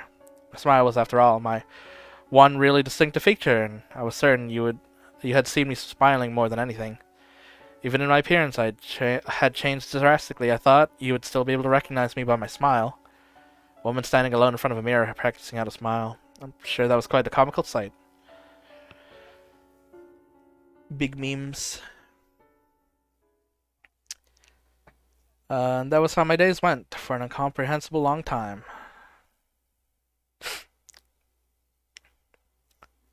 Time passing. Tick, tick, tick, tick, tick, tick, tick, tick.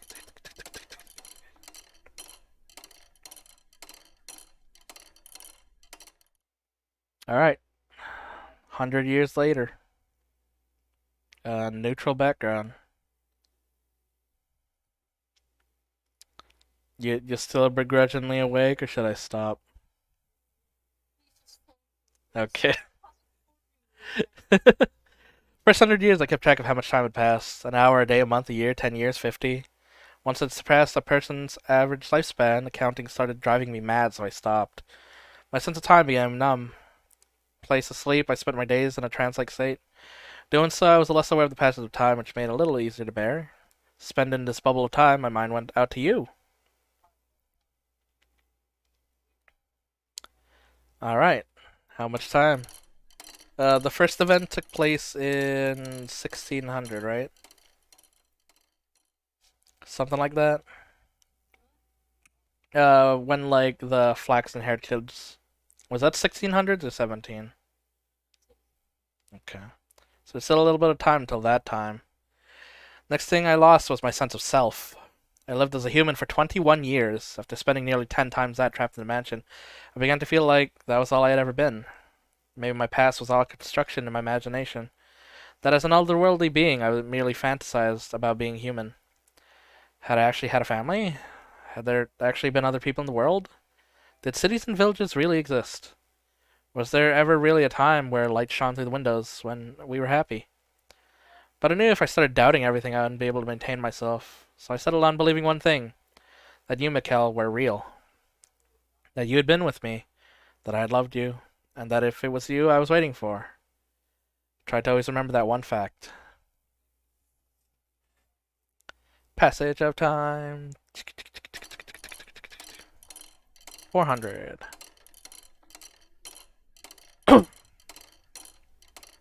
My characteristic energy and cheer were disappearing. By then, I hardly ever raised my voice anymore, and in response to the change, the witch seemed to treat me a little nicer. On occasion, I thought I could sense her presence nearby. Like she might reveal her form to me beyond the darkness, instead of only speaking to me. I can feel her sitting beside me. Giselle, do you think you're still Giselle even now? I suppose it doesn't matter either way. Sometimes I think love and fanaticism are two sides of the same coin. What are you implying? Ah, nothing. I had an idea, though. Why don't you make yourself some new clothes, my dear? The loom should still work, thanks to you keeping everything in order. That outfit's an artifact of an age long past by now. You know how long it's been? Vaguely, but yeah. As he speaks, time still marches onward. Not too quickly and not too slowly. At the same time, same pace as you're breathing. On your feet, Giselle. We have plenty of time, so let's make you the perfect maid's outfit. And if we don't have enough material, we can always make more thread from the sheets or curtain. Heh, how exciting. Following her instruction, I wove garments in a style that did not exist in my era. They're quite strange to behold. The old me might have been stricken with fanaticism by them. But at that point, I wasn't even sure how to rejoice, how to be impressed, or how to be moved again. Or anymore.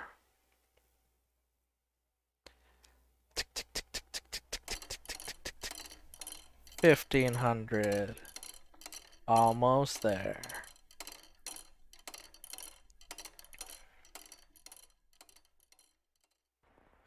Sounds like rain again.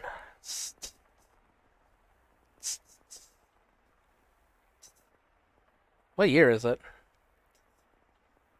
Oh, it doesn't matter what year it is. Doesn't matter where it is. As long as you're there, it could be any time, anywhere. Where are you, Mikkel?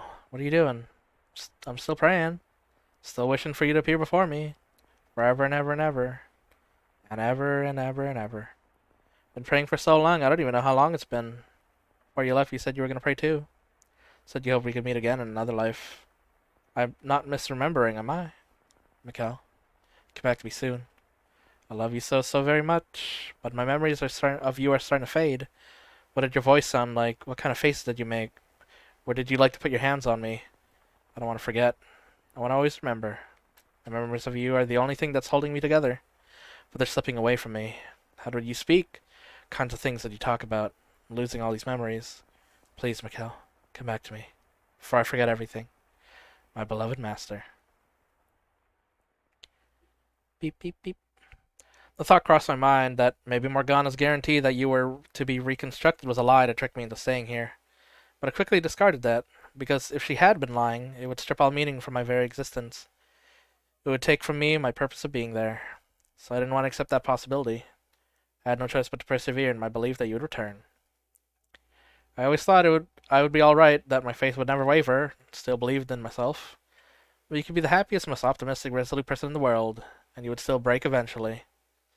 And I was at the point where even the slightest step would shatter me into fragments.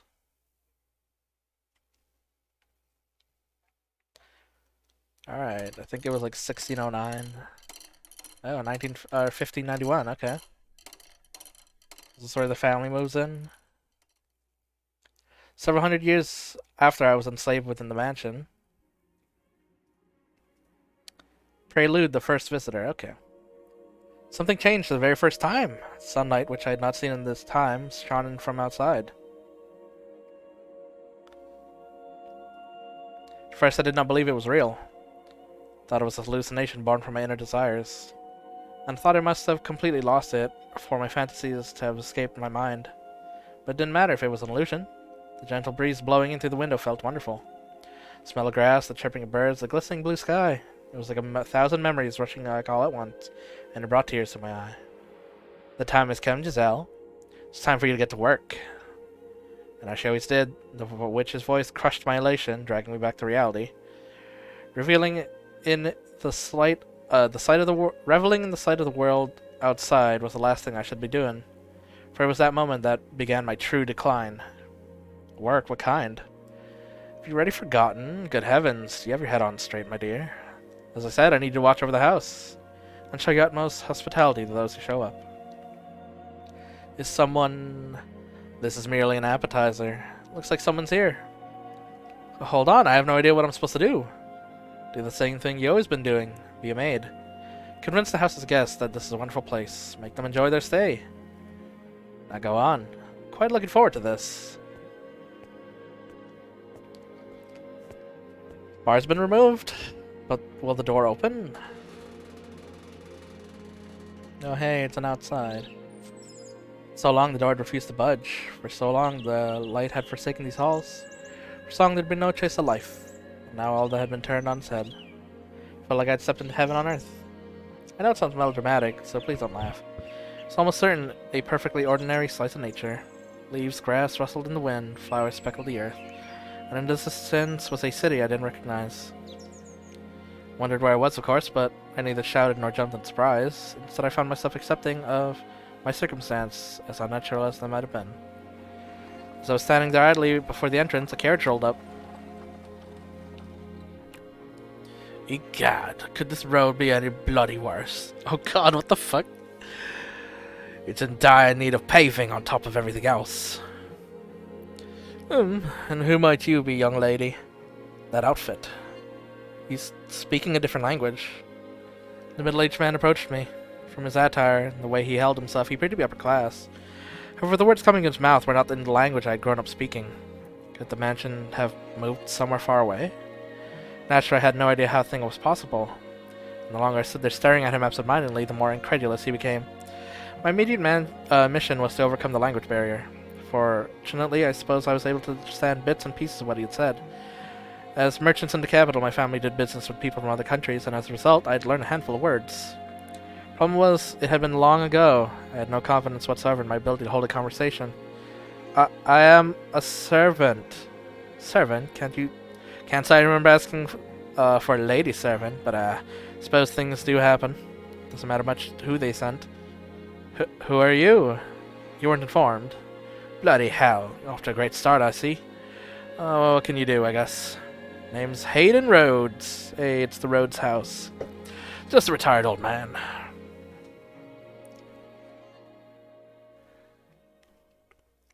As I'm sure you already guessed, this man was the Rhodes siblings' grandfather. He was also the first person I served under as the maid.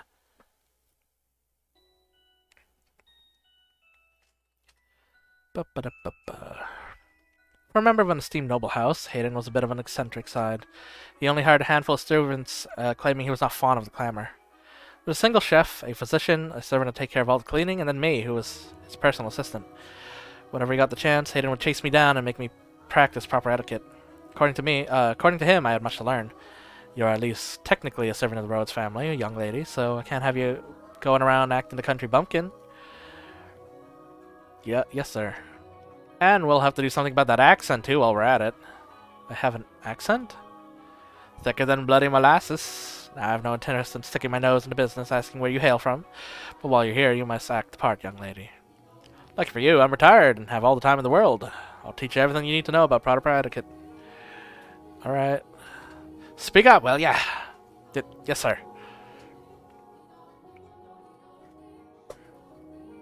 Hayden did not go easy on me either. In addition to my day-to-day duties, I studied etiquette, the language, proper pronunciation, and formal dictation. Anytime I made the slightest mistake, he would shout his dissatisfaction. Listen carefully. Servant is the face of the house. Servant's gaff is the master's gaff. Always keep this in mind. You're not just a maid. You must always act with elegance and grace. You must always maintain your composure, and even if the house is falling down around you, whatever happens, you deal with it quickly and quietly. Your language must be immaculate. No ums, uhs, or pauses for any reason. Yes, sir. No stammering either. Sorry. Bloody hell, you are not going to make this easy, are you? Whose idea was it to have a country bumpkin would make a good servant? I'd like to give him peace of my mind. But not from the country. Not even slightly. I was raised in the capital. Is that so, huh? Prim and proper city girl, are you? In that case, you should be a quick study. Absolutely. I can learn anything in a week. Tops. Piece of cake. So that's so. Alright. Starting tomorrow, I'll triple in your lessons. I didn't think this through. In addition to being my master, Hayden was also my teacher. When he yelled, he grew twice his size and I shrunk half mine.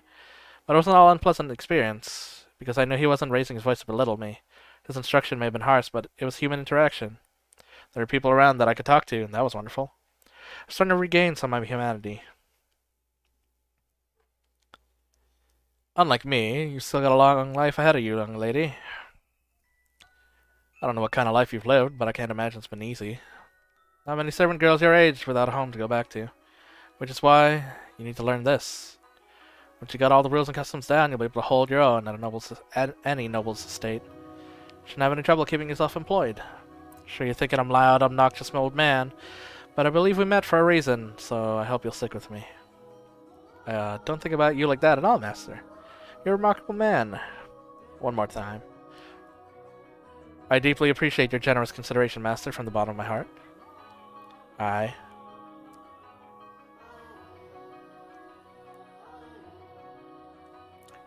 Didn't know much about Hayden's situation, why he had retired to this mansion all alone, away from the rest of his family. But anytime I asked him, he would say, happens sometimes, with a melancholic frown. For long 2 years had passed. By that point, my etiquette had improved enough to satisfy his high standards. In the time, the mansion underwent a number of decor changes, as Hayden brought in sculptors to work on different areas of the house. He also sealed off rooms that were not in use, such as the observation tower and the chapel. Sad thing, seeing areas from my memories, for me falling into use. But as a mere servant, I had no say in the matter. In addition, Hayden seemed to greatly enjoy renovating the house, so I watched him warmly. Furniture was all gradually replaced, gorgeous paintings hung on the walls, colorful patterned curtains installed. And a brilliant rose garden planted. So roses come from all across the world. Nowhere else can you see this many varieties in one place. It's beautiful. Did you know that in the city, people are starting to call the mansion Rose Manor? Rose Manor? Heh, to think there used to be nothing but weeds here. Amazing how much it has changed. Never thought I would see the garden turn into something so beautiful. Are you fond of roses, young lady? Yes, red ones especially. Red roses mean a great deal to me. They remind me of a time long past. Given one as a gift, were you? Nah, I believe I was the one who gave the rose. So red roses are a symbol of my feelings. Very precious to me. I gave you a rose as a gift. You plucked it from a stem, placed it in my hair. Am I remembering correctly? My memories are so vague now. Can't even remember the look on your face that day. There are some kids I'd like to give roses to myself. Who? My grandchildren. Oh my, you have grandkids. I thought we wouldn't have been in touch for some time. Though we haven't been in touch for some time. Last saw them 4 years ago, when my second grandchild was born. Sweetest girl in the world, lovely flaxen hair. Oh, so there's a reference to a third child. Yo. Oh no, she's down.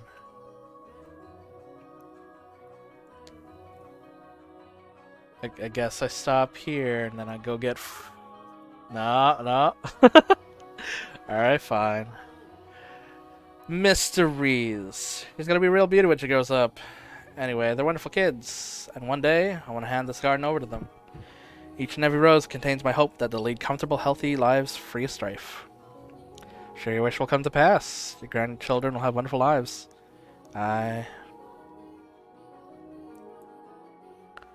Grief of not having you around still weighed heavily in my mind, but I was slowly appreciating the contentedness. Life with Hayden was slow and uneventful, peaceful and relaxing. Imagine my heart was seeking anything to alleviate its pain, and found that in the beautifully remodeled mansion, the garden blooming wildly with roses, and my time with Hayden. I was even beginning to think this life was enough for me, that I'd be okay with this being the end if it meant more of the tranquility I felt. I felt like a coward considering giving up the fight. Please do forgive me for considering such a thing.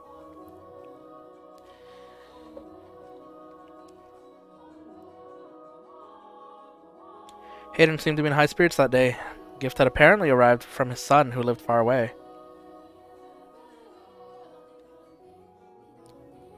It was a tea set, some leaves, and a small jar of sugar. Miss! How can I be of service, master? Brew me up a pot of this, would ya? Careful not to steep it for too long. You want to get it just right to be the best of flavors. As you wish, master. You seem quite pleased. Psh, why would I be? Boy who shunned his family, old man for years, sends him a paltry gift on a whim. Just entertaining his fancy. Heh.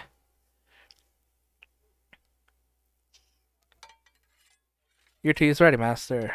Ah, what a wonderful smell. Tea and roses are life's best damn spices. Let's see what the boy chose for me. It's no good. I'll be sure to write him an angry letter. He looks so happy. Must really love his fam. It's a little bitter. Shall I brew another pot? No, it's not your fault. Must be something in the leaves. Oh, is this gonna be poison? Question mark. We'd like to add some sugar then. There was a small amount in the jar of the tea set. Now that's some bloody fine sugar he's procured. White as snow, sparkles in the light. Choose it for you, master. Bloody hell, what demon possessed him? Alright, give me 2 spoons then. Yes, here you are. Ah, splendid. Some exquisite tea. Sugar balances the bitterness of the teas perfectly. I guess the boy does have Master? Master! Well, the doctor, I need the doctor. Water, I'll give you water right away. Please hang in there.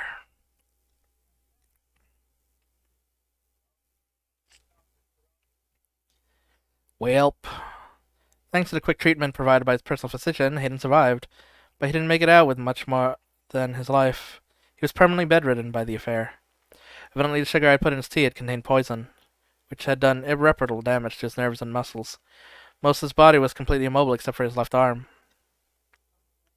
Rip. Can I bring you something? Some water?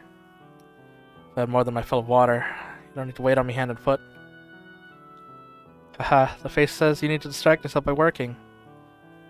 Remember what I told you? Noble family servants must always act elegance and grace.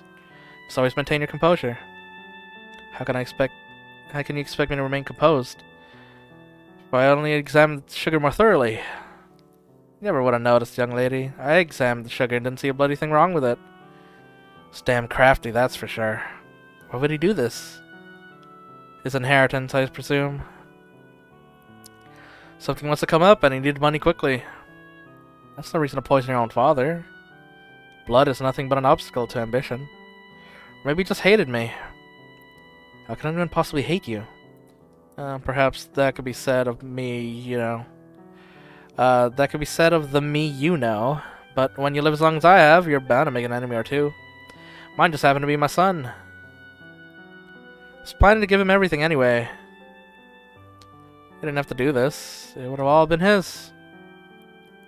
Killing me doesn't accomplish anything. I guess it doesn't matter much. Say, could I ask you something, young lady? What can I do? I don't want it to get out that the Hayden Roans is poisoned. So can you tell people that I passed away peacefully with a beautiful nurse tending to my every need? Yeah, you're not dead yet. Please don't talk like you're that. You're scaring me. No stammering. But... I'm not saying it'll happen immediately, but I am an old man, and one day you'll wake up and I'll be gone. It's about my own pride, not my son. Last thing I want is to go out with a black spot on my name. Tell me you'll do this, Giselle. It's never said my name before. As you wish. Thank you. You're a peculiar girl, you know. Sometimes you seem greener than the leaves in the summer, and sometimes you seem like you've seen 12 kinds of hell. And every so often, you seem not of this world. Skin's pale, your hands are cold as ice. At one point, I thought you might be death itself. But I was wrong about that. You have too big a heart to be death. Care too much. Must be carrying a very heavy cross on your back. What am I supposed to do? I don't want to lose you, Lord Hayden. I don't want to lose this life. You have someone, don't you, young lady? Someone you're dying to meet again. Yes, but I don't know anymore. I don't know how long I'm supposed to keep waiting. If something doesn't happen soon, I don't think I can hold myself together much longer. I'm so close to breaking down. And it was you who kept me on my feet. Sure, you tried to remain strong plenty of times, so I'll give you some different advice. Trick for when you're losing hold of yourself. Build a cocoon. A cocoon? Sturdy shell to keep your weak inner self safe. This world has no interest in protecting you, only swallowing you whole. So you mustn't readily expose your true self. You build a cocoon and you play the role you need to play. That way the real you remain unharmed. It's not pleasant to hide yourself like that, but it's better than letting the world crush you. But a word of warning, if you spend too long in the cocoon, the real you is liable to disappear forever. You'll be swallowed up by your own protective shell. Hope you find whoever it is before it's too late. Now I think I'll get some sleep. This talking's worn me out. As you wish. Good night. See you in the morning. See you in the morning, young lady. And then he died, right? Next day, Hayden was dead. Yep. He had strangled himself with his left hand. Oh. Okay. Should have been more attentive. Should have recognized how much pain he was in. How much it crushed him to have been betrayed by his own family. Should have realized how he truly felt, how fragile he really was. That's pretty impressive, because I mean, like, as you slowly lose consciousness, you would lose grip. So he fucking went all in, huh? Fell into a hopeless gloom. It was the super poison. It just jacked his one arm. Could hardly believe that the quiet life I had finally attained had been shattered in the blink of an eye. Hayden's other servants quickly went their own ways, and I vividly remember the dirty looks they gave me. Everyone who knew how he had died assumed I had done it. I had no reason to kill him, though. But they had more than enough reason to believe so, for I had, indeed, been the last person to see him alive. I held firmly to the story he had been asked to tell. While I was unable to convince the other servants, his family was far more accepting of the story, that he departed for the next world happily. Though that did not make the truth any less heartbreaking, especially since I was the only one who knew it. Why does this always have to happen? I was happy. I could never seem to hold on to it for more than a flash. Despair always comes marching in to rip it away. What am I doing here? What kind of person were you, Mikkel? What kind of person was I? Oh, my dear, you look positively miserable. Why should you despair at the death of some strange old geezer? Morgana. Was Hayden one of those people you wish to be reconstructed? Ha! I'm not interested in the wrinkling bag of bones. And if he was one of them, do you really think I would have let him go so peacefully? Peaceful? Call that peaceful? You call his misery peaceful? I most certainly do. And since you don't seem to understand this, the pain of death lasts but an instant. The worst torture can only be inflicted upon the living. Setting two loved ones against one another, manipulating one to take the other's life, and then forcing him to live with it. The stage hasn't been set yet, my dear. And you would have me play a part in that? Indeed. You agreed to accompany me. You are here to be my guide. And you're doing a wonderful job of it so far. I haven't done anything. Oh, but you killed that old man, did you not?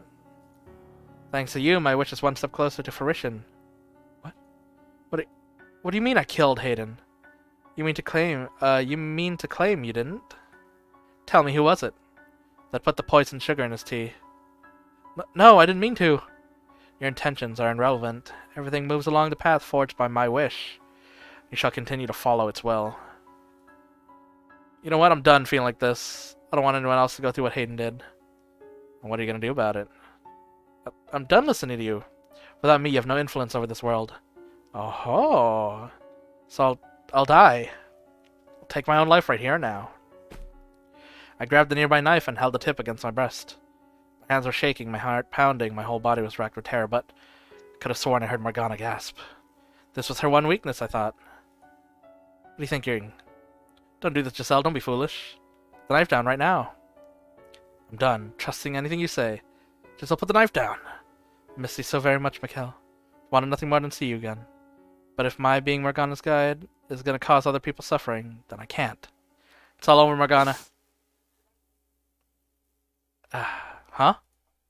There's no blood. Not even pain. Why? Absolutely brilliant. Told you not to be foolish. But you wouldn't listen to me. Such a silly girl. I really am. Ha ha. Couldn't even die if I wanted to. Learning that absolutely crushed me. My backup plan, the one escape route I had thought available to me, had been ripped away. My spirit crumbled and I felt myself sinking into vast darkness. I began to lose grip on myself, which is why I recalled Hayden's advice, build a cocoon. It was the only option I had left, my final chance of protecting myself. Though ultimately I was unsuccessful in the endeavor, as you know.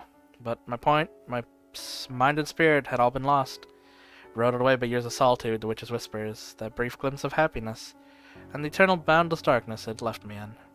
It was in that moment that all life drained from my eyes. And it was in that moment that the maid was born. Do do do do do do do do do. Oh hey, we're back here with Nelly.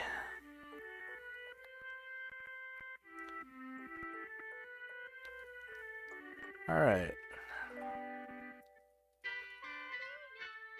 Hello, I've never seen you before. Are you the new maid here? Good afternoon, Lady Nelly. That is correct. It is an honor to serve you.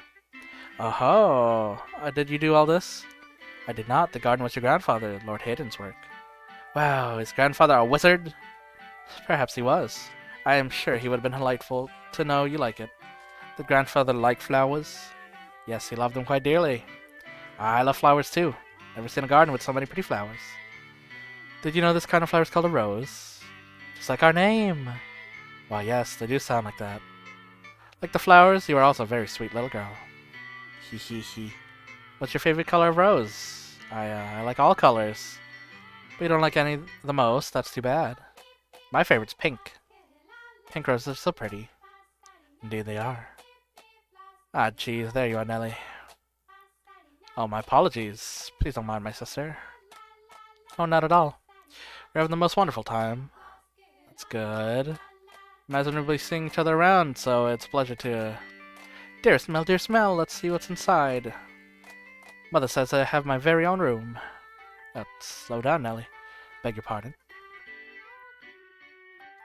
The inseparable siblings ran off towards the mansion hand in hand. It was a heart-warming sight. But next morning, when they stepped inside, I saw something else. The darkness enveloping the mansion seemed to flare up, the open door a gaping maw into its hungry bowels. The whole house looked as though it was cackling. It was, I presume, the witch Morgana's madness taking form. Manifestation of how she felt now that her centuries in the making wish was bearing fruit. Those two children were the ones Morgana was waiting for. Had I still had the willpower to fight left in me, I would have taken them by hands and sent them somewhere far away. Would have done something before the house swallowed them whole. But instead I gently lowered my eyes. Misfortune would surely sink its teeth into those two children before long. Pain and misery would befall them. I knew no good laid for them, but my heart had been all but frozen solid. I had my hands full taking care of myself, so I let Hayden's beloved grandchildren fall into the witch's hands. I was, for all intents and purposes, Morgana's marionette. So we're gonna get, like, skipping over this? Oh, no, okay. At long last, it has arrived. The time I had been waiting for so long has arrived. What's this listed as? Nope, still the same. Darling, devoted Giselle, I know not how to describe for you the fiery excitement within me. Oh, I know, I can tell you my stories, tell you exactly what that mild-mannered little boy once did. You'll be open to listening, won't you, my dear? You'll surely understand that I am doing nothing wrong. 'Cause you're my ally, my trusty servant. You and I, we live in the same world. We're so close as family, are we not? Yes, as you say. Hehehe. So let us curse them, all of them. Let us inflict the pain worse than physical torture on them. Let us put their souls on the very rack of all eternity. For all eternity. Curse them, make them suffer, curse them. Now listen carefully, Giselle. This is a tale of wicked men, and my curse upon them. Oogie. The witch spat her curses for some time, the bile overflowing from their words, the pure, unadulterated hatred brimming within them, consumed me more than the horrifying things they described. She was brutally honest, each word a carefully sharpened blade of animosity. How much bitterness did you carry inside you to become like her? How long did you feel nothing but hatred to become like her? I felt like if I let my guard down, I would be consumed by her enmity. It would become mine, and I would grow to despise them myself. All the while I kept my mind one single thing. That is, what was left of my mind locked away inside a shell of my own creation. Solitary truth that allowed me to hold on to my human emotions and to continue believing. I'm always waiting. My love will never fade. When I was still my old self, I called them master and would do anything for them, Mikkel. That was their name. They were beautiful. They had pearly white hair and ruby eyes. They are going to come for me. So what's the truth in this stuff then? She has no mems. All blacked out like the painting. Boop a doop boop boop. All scritchy scratchy. Mikkel, all I can remember about you is your name, your glassy white skin, your fiery red eyes, and your snow-colored hair. Nothing else. That's why, when I saw her that night, dripping from the storm raging outside, I thought, you're finally here. Because I didn't remember enough to know any better. Okay, so she still exists. You already know who I speak of, don't you? The person who called upon Rose Manor that fated stormy night? The girl with almost translucently pale skin, chilling white hair and eyes like jewels. What a beautiful girl. Her hair, her eyes, her porcelain skin. It all matches the person in my memories. She must be the one I've been waiting for. If she is... Something the matter? No, I just thought I felt someone watching us. It's only your imagination, I'm sure. If not your imagination, then perhaps some unseen force is watching you. Unseen force. Familiar with how people refer to this manor? Rose Manor. Yes, indeed. It is called Rose Manor because you smell the sweet fragrance of the rose garden even at a great distance. But that's not what I meant. It is said that a witch resides within this house. A witch? I have not heard of any such stories. Probably wouldn't have. It was a very, very long time ago. Nothing you need to concern yourself with. Your peculiar presence about you. Did I consider that a compliment? Peculiar presence, she says. Does she sense something in me as I do her? This has to be her then. Her name. I need to ask her name. It's getting late. You should get some rest. A room has already been set aside for you. But first, may I ask you one thing? Yes. I do not believe you have given your name yet. My name. My name is Michelle. Okay. Okay. I mean... Close enough. Are you reluctantly awake still? I have to do periodic check-ins.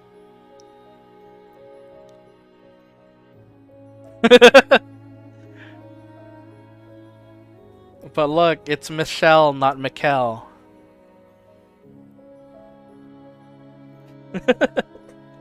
Should I stop here for now then? Okay. Ah, I knew it. You're the one. What? You're the one I've been waiting for. I've endured so much in anticipation for this moment, so that I could reunite with you.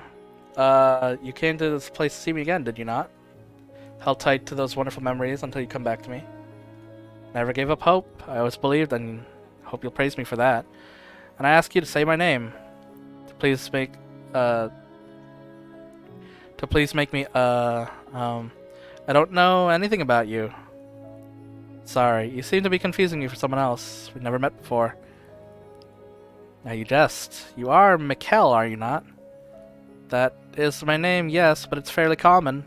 Surely you're confusing me. That cannot be. That white hair, the white skin, those red eyes. And that name, the name of the Archangel. Everything about you is the same. How can you say you're not Mikkel? Please, Mikkel, remember for me. Stay away from me. I'm sorry. I didn't mean to be rude.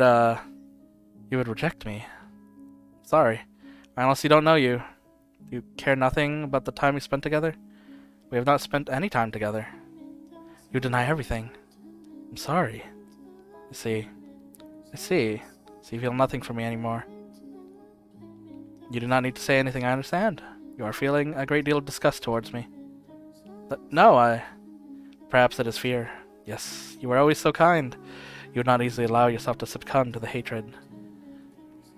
I understand. Please forget everything I said. Who are you? I am but a simple maid, nothing more. Yes. Laughable, isn't it? No longer recognized Mikkel as anything more than a concept. Man or woman, elderly or infant, as long as they had white hair, red eyes, and the right name, they were you. Needed anything I could get. I was so desperate that the thought never crossed my mind that she was not you. What do you think, seeing me like this, that I'm helpless and hopeless? Maybe so. Listen to me, Morgana. Mikkel's back. She's finally come for me. But she does not remember anything, it seems. Not me, nor our past, nothing. She saw me and I was afraid, in fact. You listen, Morgana? Ah, darling devoted Giselle? You poor pitiful soul, that must have been quite harrowing. But don't worry, you still have me. Besides, this might not be your only chance. As long as you continue on, Mikkel might appear to you again. Think she'll remember me next time? Can't say, that's up to Mikkel. You do have another option, though. Forget Mikkel yourself and seek a new master. Someone who can be yours, someone dedicated and faithful who needs you. Someone worthy of this mansion. Someone who needs me. That's right. Mikkel didn't need you after all. It's alright, don't worry. You have plenty of time.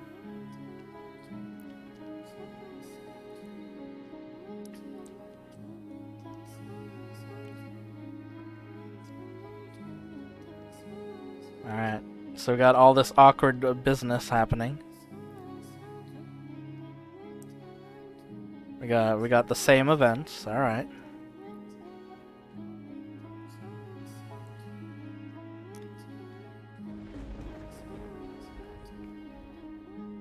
Alright, there's the despair boy.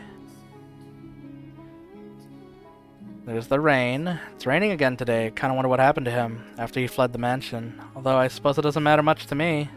Witch is surely watching him. Such a dreadful storm. Sounds like someone's crying. I was at that point completely out of my mind. Broken. My smiles, frowns, gasps had all been replaced with imitations. Shortly afterward, the flaxen-haired boy moved out of the house and went on to become a priest. The girl fell ill a few years later, her disease eventually taking her life. But the boy never once returned home. The Rhodes family crumbled. Couldn't bring myself to grieve for them, or to reflect on Hayden's sorrowful end. Simply waited for the next time, for time to begin moving forward once more.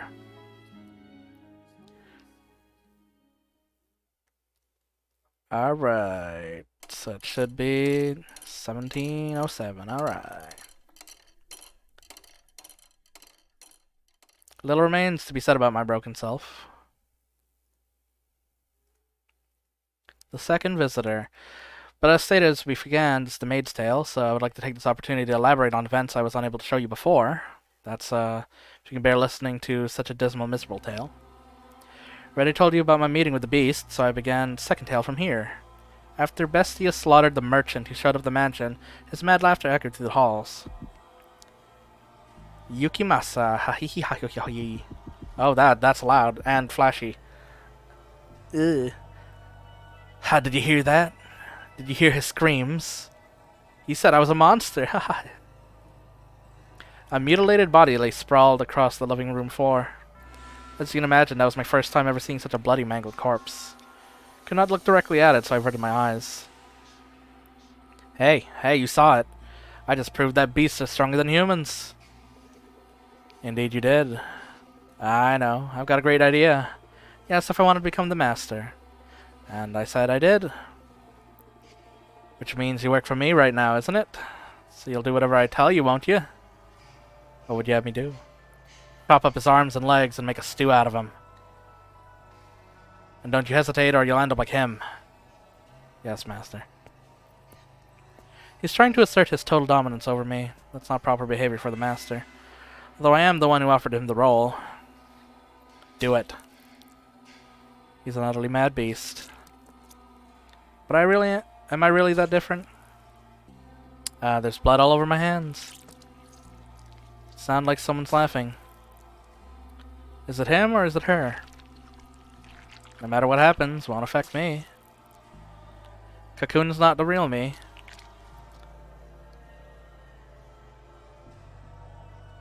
I was looking down at what could only be described as a pile of human debris. I had done this, but that fact did not register with me. Felt nothing at all. Not regret or anger. Not sorrow or despair. Put it on the fire. Said he traded in spices. That should give him a very unique flavor. How am I supposed to work with this? I was quite simply puzzled. No one had ever made such a request of me in 100 years of the mansion. That's all I was, puzzled. But he interpreted it as hesitation or fear. So he grabbed me by the shoulder, knocked me to the floor, and skewered me with the curious blade of his.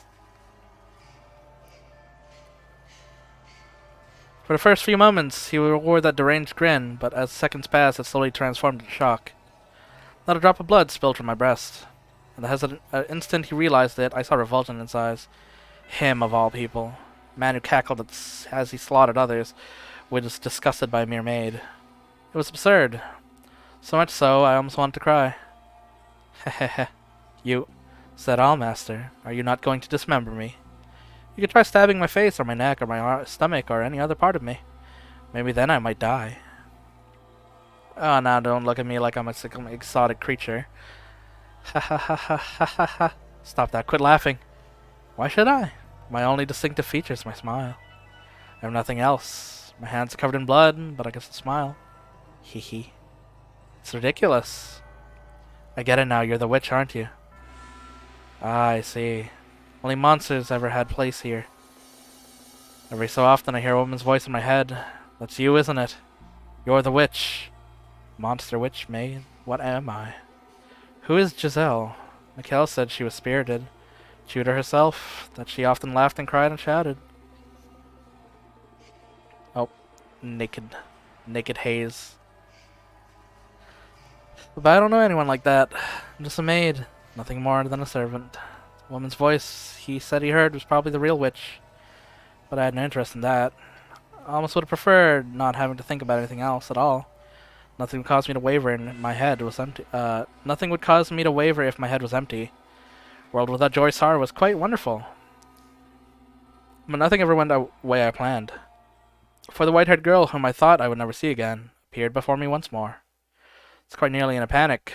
Beneath my perfectly practiced smile was a veritable storm of emotions. Faint hope flared up within my shell. Perhaps this time, Mikhail would remember me. But that hope was unsurprisingly in vain. There she be, someone there.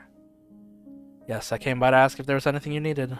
Cannot offer anything extravagant, not like before, but I am here to provide you with anything in my capacity. I appreciate the offer, but I need nothing. Being allowed to stay the night is more than enough. Do you work in the mansion?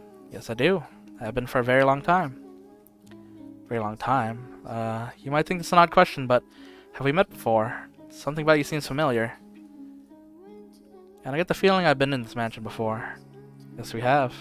Quite some time ago, though. When was it? It was an unimaginably long time ago. Do you remember a boy and a girl with flaxen hair? Flaxen hair?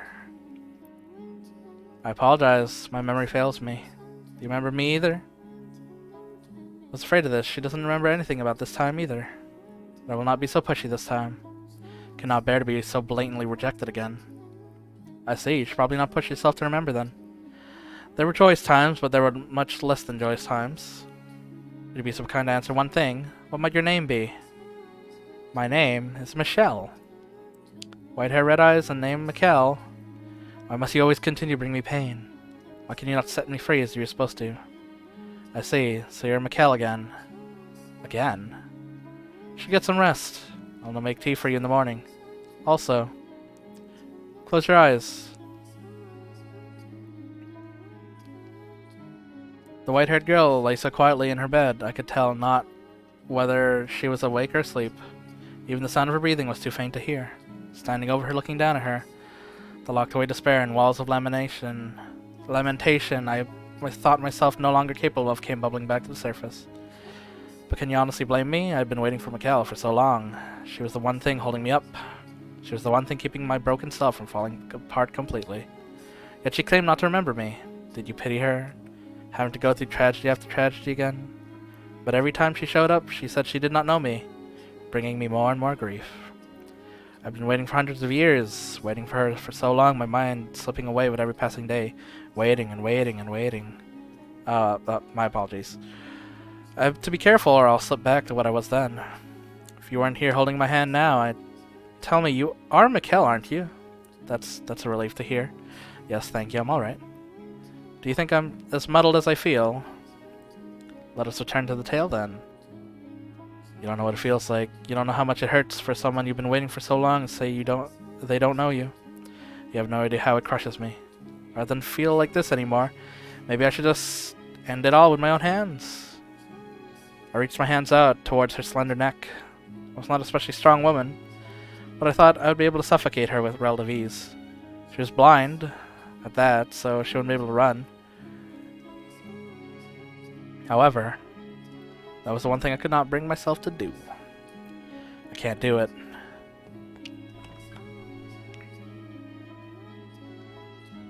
I ran and ran and ran, though I knew I had nowhere to run, plunging myself into the darkness of the mansion. I no longer wanted to be there. I did not want to have anything to do with her, but being an human inhabitant of the house, I could not close my eyes or plug my ears to what happened within the walls, as much as I may have wanted to. Didn't matter where I was, I had no say in the matter. I was forced to observe the events until their tragic conclusion. Twisted, bloody madness, their wretched wails creating a whirlwind of misery. When it was all over, Morgana cackled like a little girl. Ha ha ha hee hee hee. Go on, you have a laugh too, my dear. There's nothing in the world better than this. He was a beast through and through, and what a fool he was to think he could become human. I love it. He'd destroy everything he had with his own hands, and then couldn't even manage to mourn for it. Quite the unfortunate fate, wouldn't you say? Go on, laugh with me. Laugh with me, my dear, devoted Giselle. Mikkel is dead too, though. You're worried about that tiny little devil. She'll show up again, of course. You don't have to worry about a thing. You don't have to feel bad about any of this carnage. Rest easy, my darling, devoted Giselle. If you say so, then I shall not be concerned. Yeah, that's a good laugh, my dear. Ha ha ha ha. Hee hee hee hee hee. Hee hee hee hee hee.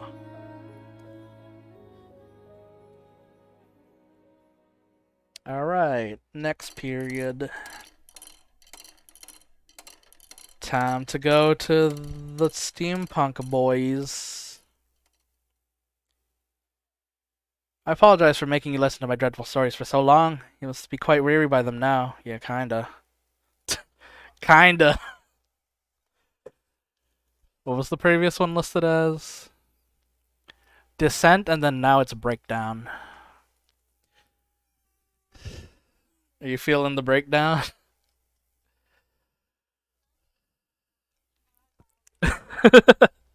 Worry not, this is the final one. And despite being the end, it's neither dramatic nor exciting. It was a single phrase, the most significant thing, that caused me to completely lose myself and forget I had long ago been named the woman Giselle. There was no malice in it. It was a simple greeting. You remember how, the first time she arrived, Mikkel said I had a peculiar presence about me. She felt something there between us. And the second time, she said something about me seemed familiar. She did not remember why, but her soul recognized the bonds we shared. So I assumed the next time she'd show up, she would feel even stronger. Perhaps even have more her memories. Despite having been let down again and again, I still held on to the faintest glimmer of hope. But when she appeared, she was someone else's wife. Hey, head maid. Get out of here. I am right here, sir. Is something the matter? Figured you should get to know her as soon as possible, since you'll be spending a lot of time looking after her. Hey, get out of here. Christ, there's not goddamn confident bone in your body, is there? I'm sorry, I'll be right out. But the first thing she said when she saw me was, "It's a pleasure to meet you." It's a pleasure to meet you. What had I spent all this time waiting for? It was all for naught, it was all meaningless. In this era, she felt nothing at all for me. In retrospect, it made enough sense. But for me at the time, that was the end.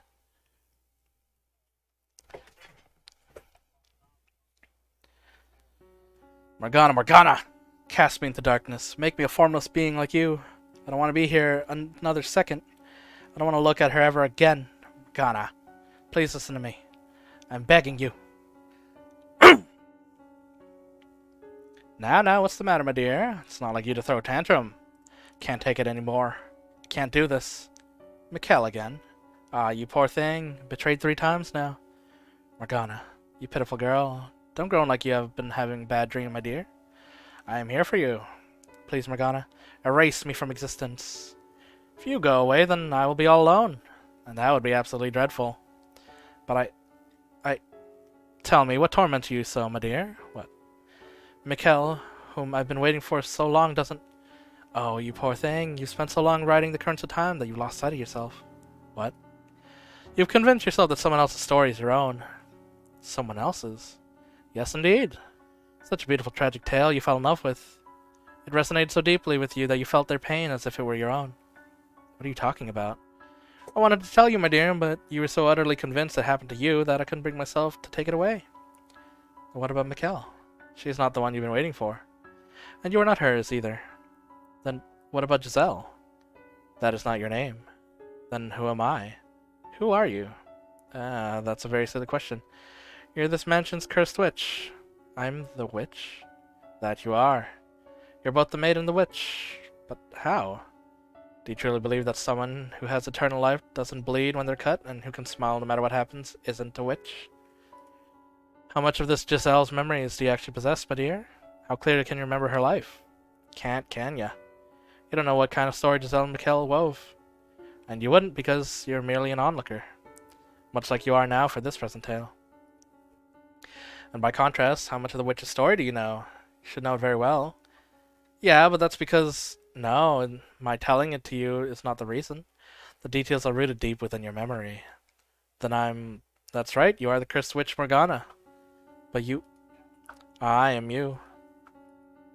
You split into two because you refused to accept who you were. Think about it. You ever shown myself to you? Have I ever shown myself to anybody? That's why. I'm the witch. That you are. Hee hee hee. I see, it makes sense now. Everything's fallen into place. There's only one thing I still don't understand, though. The story I was so enamored with, Giselle and Mikkel's story. What kind of story was it? I'd be glad to tell you. You look like you're ready to know the truth.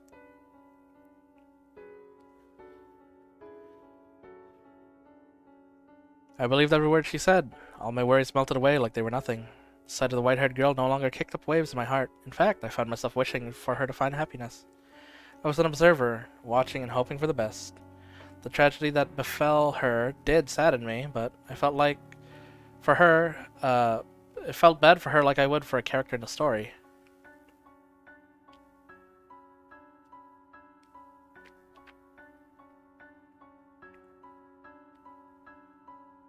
Oh, there goes all the memories. Jacopo. Brought you your medicine, master. Thank you. Set it down over there. Yes, what are you staring at? My apologies, I was simply musing about how much time has passed. Can hardly believe it's been 40 years since you were a bright young businessman. And you haven't aged a day. Why, thank you, hee hee. I am a witch, after all. Well, I don't care much for what you are. Could be the Grim Reaper for all I care. You still work harder than anyone else. May I ask you a question, master? What is it? Why have you not returned to your homeland? I thought it was a place quite dear to you. Can't wait for her back there. Still believe she will return. To a degree, I understand how difficult it can be to wait. Though, for me, waiting now brings more joy than pain. With your lifespan, master, it'll be the pain that wins out. Perhaps you should consider letting go. Tell me, was her name really Michelle? Why, yes, it most certainly was. But why would you ask such a thing? Have you forgotten your own wife's name? You've waited for so long, it seems, like me, some part of you is beginning to break down. Poor, poor man. You know, you look a whole lot more pitiful than me. Oh my. You do be like that. Oh, there you are. What has you in such a flurry, my dear? You are such a noble servant. You must maintain your composure at all times. But the master, what about him? He was found deceased in his chambers. The doctor just came out. He said it was an ailment, and it would seem the master knew his time was short, for he left a will, asking not to be given a funeral. I see. Feel kind of bad for him, though. Not only did he not have anyone by his side in his final moment, he didn't want to be sent off at all. And that's sad. It is for the best. There's not a single soul in the world left who could send him off. With your era drawn to an end, this mansion will soon to return to existing nowhere in the world. I wonder what the next one will look like. I wonder if misfortune will befall her once again. That would be quite regrettable. Perhaps if I could convince her of her tragic fate, she would be willing to disappear from this realm with me. If she wishes to fight fate, perhaps she will become my next master. Calling her master seems inappropriate, but I cannot think of a word fits better. Hee hee. I eagerly await the next era. Please do not keep me waiting for long, master.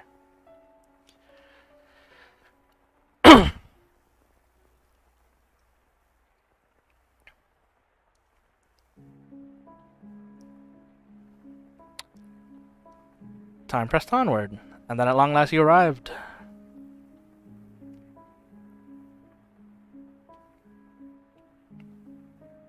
Okay.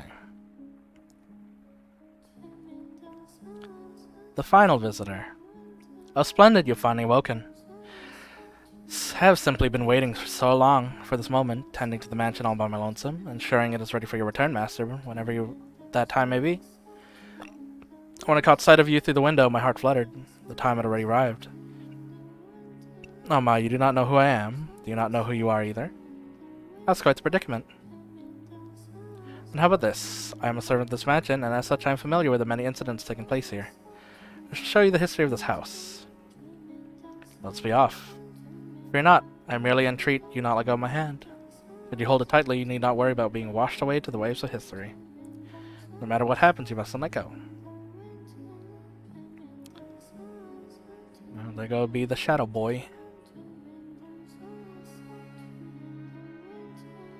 No matter what happens, no matter what you see, never again let go of this hand. That is everything. I heard a number of things to say when she finished her tale, but I can't manage to put any into words. I almost hate myself for thinking it would be so easy. For letting myself hope I could simply pull her back to her old self, accept what had happened to her, take her hand in mine, and that would solve everything. Truth is so much more worse than I imagined, so much more harrowing. She was subjected not only to her own terrible fate, but every single one of the house's tragic tales. The tales she had told me are things she had witnessed with her own eyes. How could I possibly blame her for forgetting about me, forgetting herself, after so many hundreds of years? No, I should be... Why? Why didn't you come for me? Why couldn't I have returned before she had been so far gone? Why? Why did you show up now? Giselle. Because you opened the door to my memories, I now remember everything. But I didn't want to remember. I didn't want to be reminded of those empty years, of the people who passed on, leaving me behind, of you who refused to show up no matter how much I begged. I'm not the Giselle you knew anymore. I may have my memories, but I cannot go back to that time. My hands are stained with blood, my soul worn thin. The girl who would laugh at the simplest things, who would tell silly jokes and wasn't afraid to speak her mind, doesn't exist anymore. That Giselle is dead.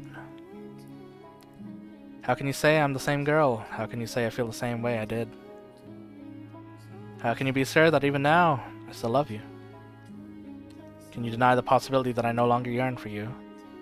But the white-haired girl, can you deny the possibility that my love for you has transformed into hate?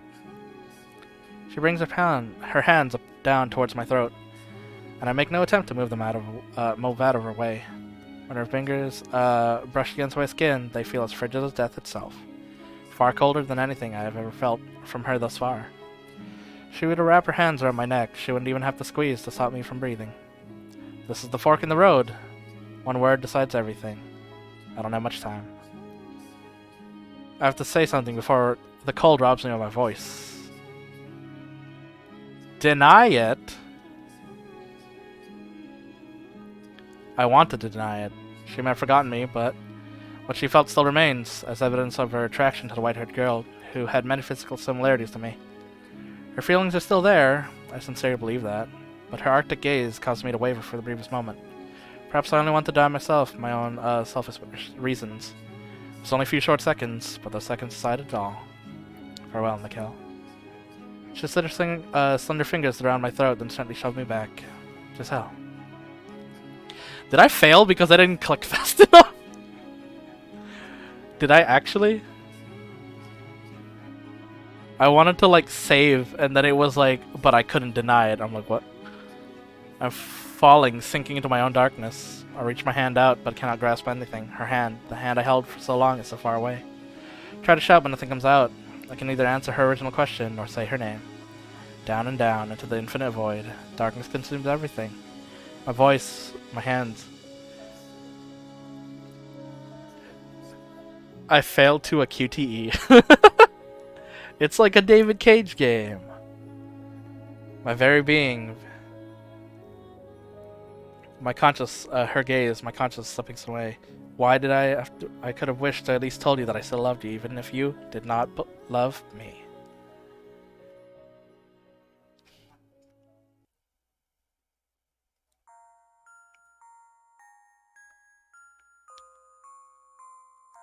Are you sure you really want to let him go? Yes, I'm sure. I see. I don't think I'll ever understand. If you hate someone, you should tame them down and torture them for all eternity. It was the perfect opportunity to trap his soul. I don't hate him. Oh, is that so, my dear? After everything you said, I simply assumed. Could never come to hate him. I could never want to see him dead or tortured. Oh, then why'd you say what you did? I don't think you would understand. Probably not. I'm not particularly interested in understanding either. Doesn't matter what happened in the interim. In the end, nothing changed, has it? You're still my darling devoted maid. But in time, you'll forget your name. Heh, what a wonderful world this is. Ending 4? There's 4? Ending 4? Excuse me?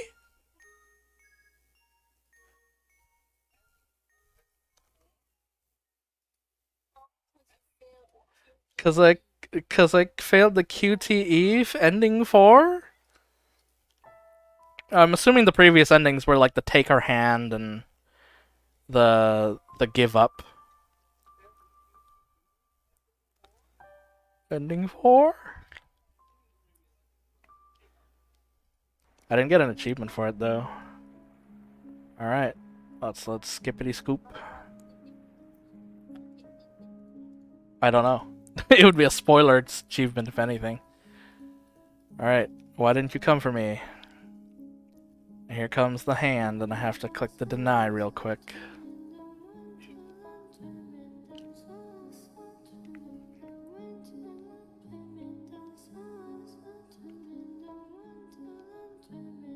I have to say something before the cold robs me. Eh. Of course, I'll deny it. While I was floating in the darkness, I heard a voice. Regrettably, it took me far too long to realize that it was your voice crying for help, calling for me. You may have lost hold of your old self, but somewhere deep down you kept calling for me, which is how I found my way here. I refuse to believe that isn't real. I refuse to stomp on a love that survived for hundreds of years. By all means, hate me. If that's how you feel, that's how you feel. I don't care if you spit bile at me for the rest of eternity. I will not go of this hand. Because you asked me not to. I could kill you right now. If that's what you want, then go right ahead. But I'll fight you with all I've got. Giselle. I missed you so much. Missed you too much to lose you again. I don't care if it makes you despise me. Don't care if you think I'm being inconsiderate. I want to save you. But I'm not the Giselle you once knew. I'm an abomination. My mind and body are twisted beyond recognition. I'm a disgusting monster. The woman you fell in love with does not exist anymore. So just forget about me. You are the one who should be saved, set free from me. You look the same to me. Your manner of speaking, your temperament, your physical appearance may have all changed, but you are still the same Giselle I love. Nah. She's never done anything for a foolish girl like me. Gave your life to save mine, and I hated you for that. I never once considered how you felt with those knights pointing their blades at you, or what drove you to allow me to live. I should have, but I didn't. I was the one who trusted the witch, and yet I complained when you never showed up. I unfairly resented you for it. I'm a horribly self-centered person. You'd be so much better off with someone pure and unburdened with all that nasty suspicion, doubt, and animosity. You'd be so much happier with someone like her. Giselle. You've been paying attention, haven't you? You were there for all the tales I told you. For everything that's happened up to this moment.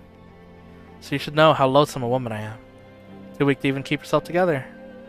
No, Giselle. Nothing compared to her. Giselle.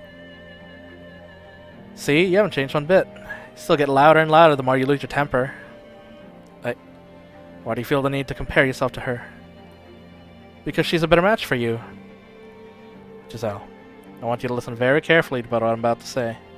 I'm so sorry for keeping you waiting, and I want you to believe me when I say that I dearly missed you from the bottom of my heart. I wanted you back, and that has not changed. Believe me. I love you. I missed you so much too. Big hugs. Big blinding. Ow. She leaps into my arms, and it's just cold as ever. Her warmth-deprived body feels like the embodiment of all my mistakes. I wrap my arms around her, and I'm immediately filled with unparalleled relief. Even as she sobs into my chest, her body's cold as ice. Refutation. And then, up cracks. The darkness parts. Hey, it's the tower. We are once more at the top of the observation tower, still shrouded in my miasma of shadow, but we're back in the mansion now. We've emerged from the darkness in her heart. Mikkel. Yes. I'm sorry. For what? Never should have erased you from my memories. Yours are the memories I need to hold on to the tightest. So glad to hear you say you still loved me, even after learning the truth about me. Thank you so much. I'm incredibly relieved. As I watched, it felt like you were slipping further and farther away from me, Giselle. It terrified me. Maybe it makes me a coward, or pitiful. But I was truly afraid of you coming to hate me. I would never hate you, Mikkel, ever. Thank you. We must leave this place. What? It would not be wise for us to remain here long. The air is still thick with darkness. But the front door won't open. And even if we could get out of here, what would happen to us? Finally found each other again after so long. Want to share a quiet, modest life with you before. So we still don't know about like the painting. Who was the painting? What if that all disappears when we step outside? After all, we are. She doesn't finish, but I know I feel like I know what she's gonna say. We're different now. She's stepped far outside the bounds of mortality, and the same can be said of me. I am the man known as Mikkel, long since dead. The mansion itself does not follow the rules of nature either. As long as being is no longer in possession of this proper form, stepping outside the walls could very well mean the end of us. Can't say what may lay in stone, but we must return. Even though by staying here we could live together for all time. I don't imagine that'd be a very happy life. No sun here, no chirping birds, no trees or breeze to rustle the leaves. If we stay here, the nothingness will lead away at us. We finally retained our old selves. We need to take action now while we still can. What if I say I want to stay here? And I'll drag you out. Heh. It's almost like we switched places. Back then it was you who wanted to stay. It's almost kind of funny hearing you speak favorably of outside, especially the sun. The words "that's all thanks to you" are on my lips, but before I could say them I find myself hypnotized by your smile. The smile has picked me up so many times. She claims it's her only redeeming feature, but if she didn't have it, my life would have gone in a very different direction. Grateful to have gotten that back, too. Say, we're in the middle of a touching reunion, wouldn't you say? I suppose so, yes. And wouldn't you say there's a certain way these things usually go? Huh? You're really gonna make me say it. I was, hoping you might perhaps kiss me. What? What? Seriously, what? Where did all that boldness go from a second ago? What happened to all that momentum you were building? Yeah, about that. I think I might be more appropriate later. Later? How much later? After we find an exit. Where, you know, in a hurry. You're just making excuses because you don't want to. I swear that's not it.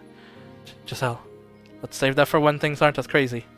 I can't relax and enjoy it right now. What are you, 12? Oh, hush. Alright, fine. But you'd better keep your word, got it? Promise. Let's go then. Let's find our way out the mansion.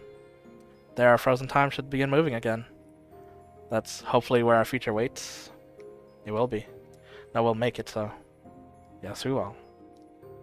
If we leave the mansion, it should release our souls as well, and in doing so we should finally provide her deliverance. So I mustn't hesitate. To end all of this, we both of us must start again. This is where we... Oh, what? I mean, the witch isn't gonna let this happen easy. I mean, this... we're in, like... Oh, what's it called? Marvelous Surprise? Malevolent Supreme. Okay. It's all blackness, purer than anything I've ever experienced in this house. Not a trace of light anywhere found in the world. Why did I think the house would let us go so easy? Why did I ever think our time in the darkness was over? Mikkel! The darkness surges over the door like a wave flooding the observation tower, like ivy growing wildly to cover every last inch of surface.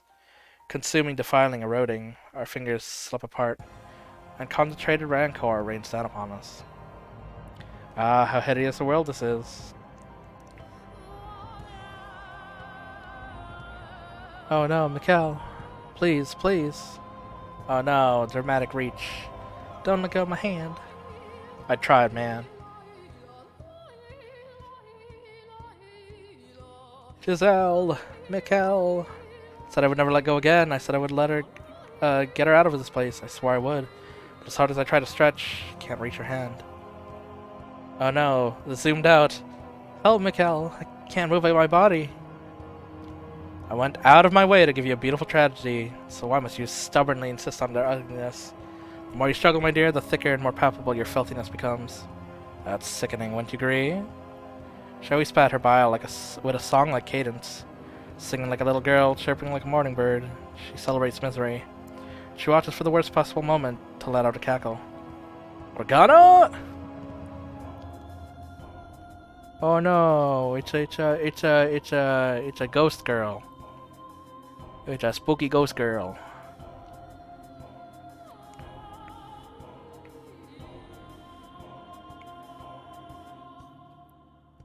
Yeah, it's hard to say. She's got like a shadow body. I swear, you two are hopeless. I pity you. I give you my deepest condolences. Let go. Let me go. Don't take me away from him. Giselle. The darkness seeping into her grew thicker by the moment, and its black tendrils weren't just wrapping around her, but me as well. Stop this, Morgana. Let her go. Ah, nothing more original. I need a devoted puppet to protect this mansion for me, so I can't give her up, not even at your request. Besides, why should I give back something you threw away?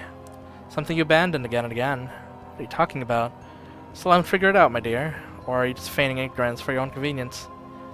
You always did like to withhold anything that might prove disadvantageous. Mikkel.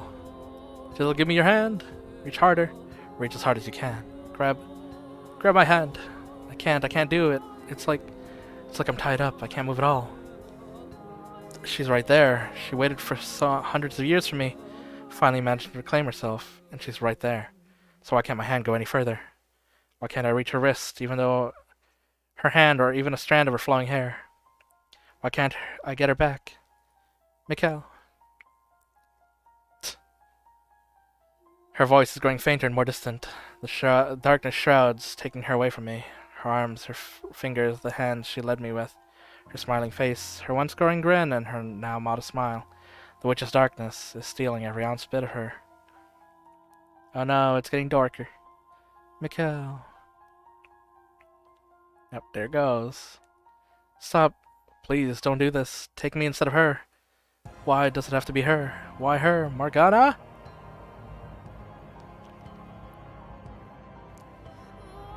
Yeah, she's got no face. Why? Because your work is done, my dear. By all accounts, as the one who resurrected me, you should have become my guide as well. But you let a silly little woman emotionally manipulate you, and you gave up on cursing others. And then you threw away your life, deluded into thinking you were protecting her. Morgana, you already gave up that position once. Don't think you could just walk up and ask for it back. Set Giselle free. I'll do anything you ask. Need a puppet, I'll be your puppet. If you want more from me, it's yours for the taking. But I can't leave her to remain in this cursed house any longer. You certainly have let your obsession for this girl take its toll on you. I much preferred the old pessimistic, cynical Mikkel. It wasn't until I met Giselle that I truly became human. She made me into what I'm supposed to be. Can't lose her again. Is that so? Well, you'll come to the harsh realization soon enough that everything you saw in her was just a facade. It was not. Alright then. You want her back so badly you can have her. But in exchange, I want you to entertain me. Will you endure maddening agony for me? Will you know pain enough to make you howl? Will you face despair again and again and again? If you need her that badly, you can't bear anything, can you? You could bear anything, can't you? If that is what you want from me, if that's what you allow to see her to see the sun once more, brilliant. Wait, Morgana, as you wish, foolish boy. I was looking for a way to keep me busy anyway. Well, I'll use you to kill some time. Find your way to me. Find your way to me without going mad or succumbing to darkness. and despair. And do hurry, or she might lose her mind again. Those memories you forced her to relive, those hundreds of years she spent locked away in her shell, all that fear that ate away at her, it's a bit much to have reflect on with clear mind, wouldn't you say? That's why I need to be there for her. Why I need to get out of here. That's my obligation to her. You're the one who let her go of her hand, though. Heh. You could put a broken cup back together, but the slightest tap in the wrong place will shatter it again. We're gonna... Ow.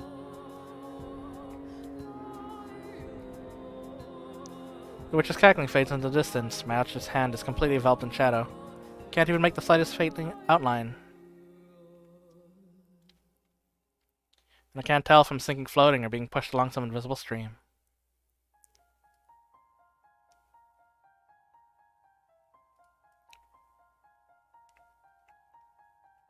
I guess I'll save over here.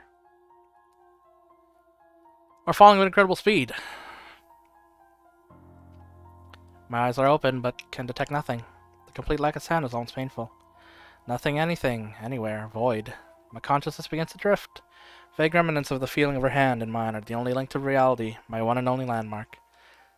Giselle, I must get her back. She waited and endured thousands of years, almost, and now it's my turn to act. I have to hold that resolve and hold it firmly, so that I never forget her, so that I never lose myself again. Even if I'm consumed by the darkness, you must never back down. You must never look away. You must never lose her.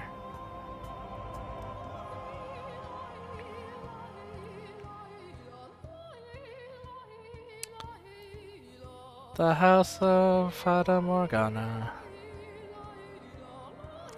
The story behind the story.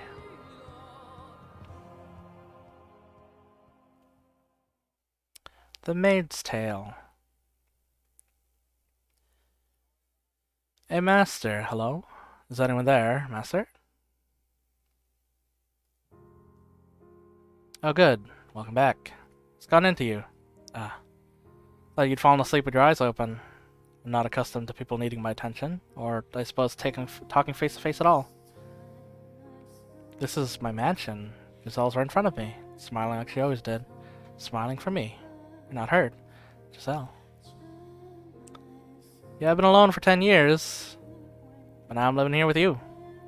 So what do you say we do a little practice conversation? Practice conversation? What exactly do you think I am? Yeah. No offense intended, I just thought it'd be nice to have more back and forth skills. So in short, you're saying I'm such a poor conversation I need training. Hey, don't get snippy. That's not what I meant. I'm saying we don't talk enough, and I want to talk to you more. It's fun. No, this is an old memory. What Giselle first returned to the mansion. We just started a new life together. Okay. I know we're like so close to the end, but I'm fucking hungry, so... one more day of this, I guess, tomorrow.